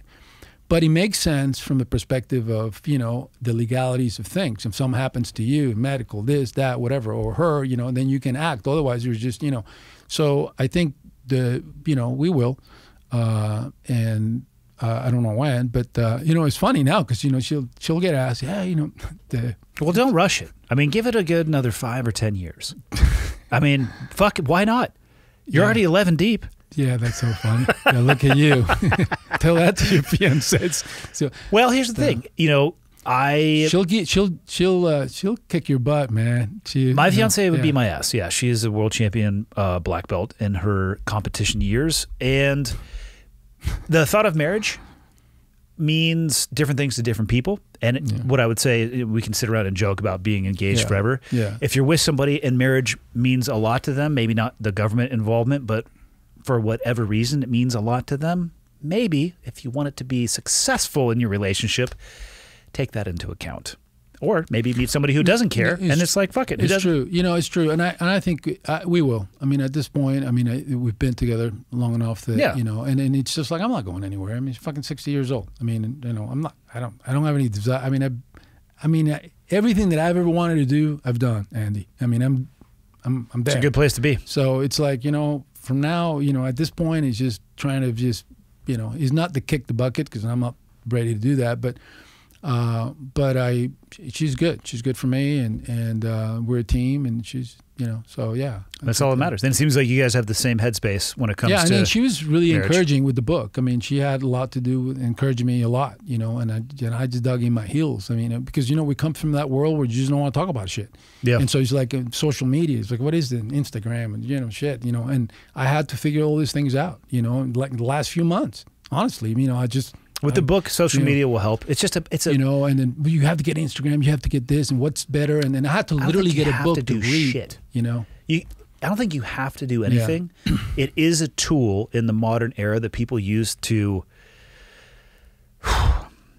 waste time, but also connect with one another. I mean, that I've watched in my own kids. There are some hugely negative aspects to social media and these fucking devices that we all live connected to. I am as guilty as anybody else as being connected to it too much at a time. I think self-control and discovering these later in life helps out. And like I said, there's some huge negative aspects, but also social media allows you to connect to people you would never connect. So there's a huge positive aspect as well. And as an author, my buddy Jack Carr, who writes the Terminalist series. They're just getting ready to what's to the 21st, like 7 days from today. They're launching it. They turned the first book, Terminalist, into a Chris Pratt series on Amazon. Wow. He uses Instagram and those mediums to respond back to people and kind of stay connected. And I think that's hugely positive. And he really bookends his amount of time and how he has those interactions. And if you can do that, nothing, I think, but great things. You'll never know who you're going to meet. And that's one of the things, and I'm new to it. Yeah. I mean, I'm literally new to it. I mean, I even asked her, and she laughs. You know, she's like, you know, it's like, do you have to put your picture in it? I had LinkedIn because of my business. Yeah. But I never had my picture in it for like almost freaking 13 years, you know, and I never advertised. I never even, I mean, I've never been in it on a podcast. This is it. So, but, you know, it's like that was difficult to come through that, and just because you're so programmed in a way that just, I don't give a shit, you know, I don't know, I don't care if anybody knows me, but, you know, you need to do this thing. So I said, okay, do I have to have my picture? Yeah, you do. So, okay, great. So now I've crossed that threshold, okay. Yeah. And then, so I'm, you know, I hope some people get something out of the book. They get impacted by it, maybe in some positive way. I want everybody to know, you know, that there are a lot of people like me. You know, there are people who do come to this country who do love it and want to really, you know, they want to be part of it. They want to support it, and I'm one of them. You know, and I came here a long, long time ago, and I freaking love it. And this is it. You know, this is it for me. So where can people find you, and where can they find your book? Because I want to get you out checking out more of Montana with your fiance. Yeah, she outsider agent actually is Arismendi.com, and then on Instagram. And I think that, and I'll give you something. She wrote something down. I can put it in the show notes. We got a couple weeks, so it's good. I don't even know. That's right. Yeah, but she gave me the stuff. I'll give it to you. All right. You don't need to know, but you need to know somebody who does know, so they can give it to me, so we can actually help you get books in people's hands. I said, you know, tell them this, tell them that. Shit, I don't know. You know, we'll figure it out. We got a couple weeks. Yeah. But I cannot thank you enough for making the travel up. Yeah. Like I said, I want you to get you and your fiance out enjoying the moderately okay summer weather that we're having. I actually think, though, do you fly out tomorrow? No, actually, we're going to take a day to drive around. I'm going to rent a car. And tomorrow is going to be sunny. Oh, great. And the following day will be sunny, too. So definitely enjoy that. Yeah, we're going to do that, and then we'll fly out the next day. But I've loved it. I appreciate you having me here. And to your listeners, because you told me to say this, to your listeners, I'll give you something, but they can pull up a preview of the book, I guess, you know. Perfect. Okay. Thank you for your time, Tony. Thank you. Yeah, man. Appreciate it.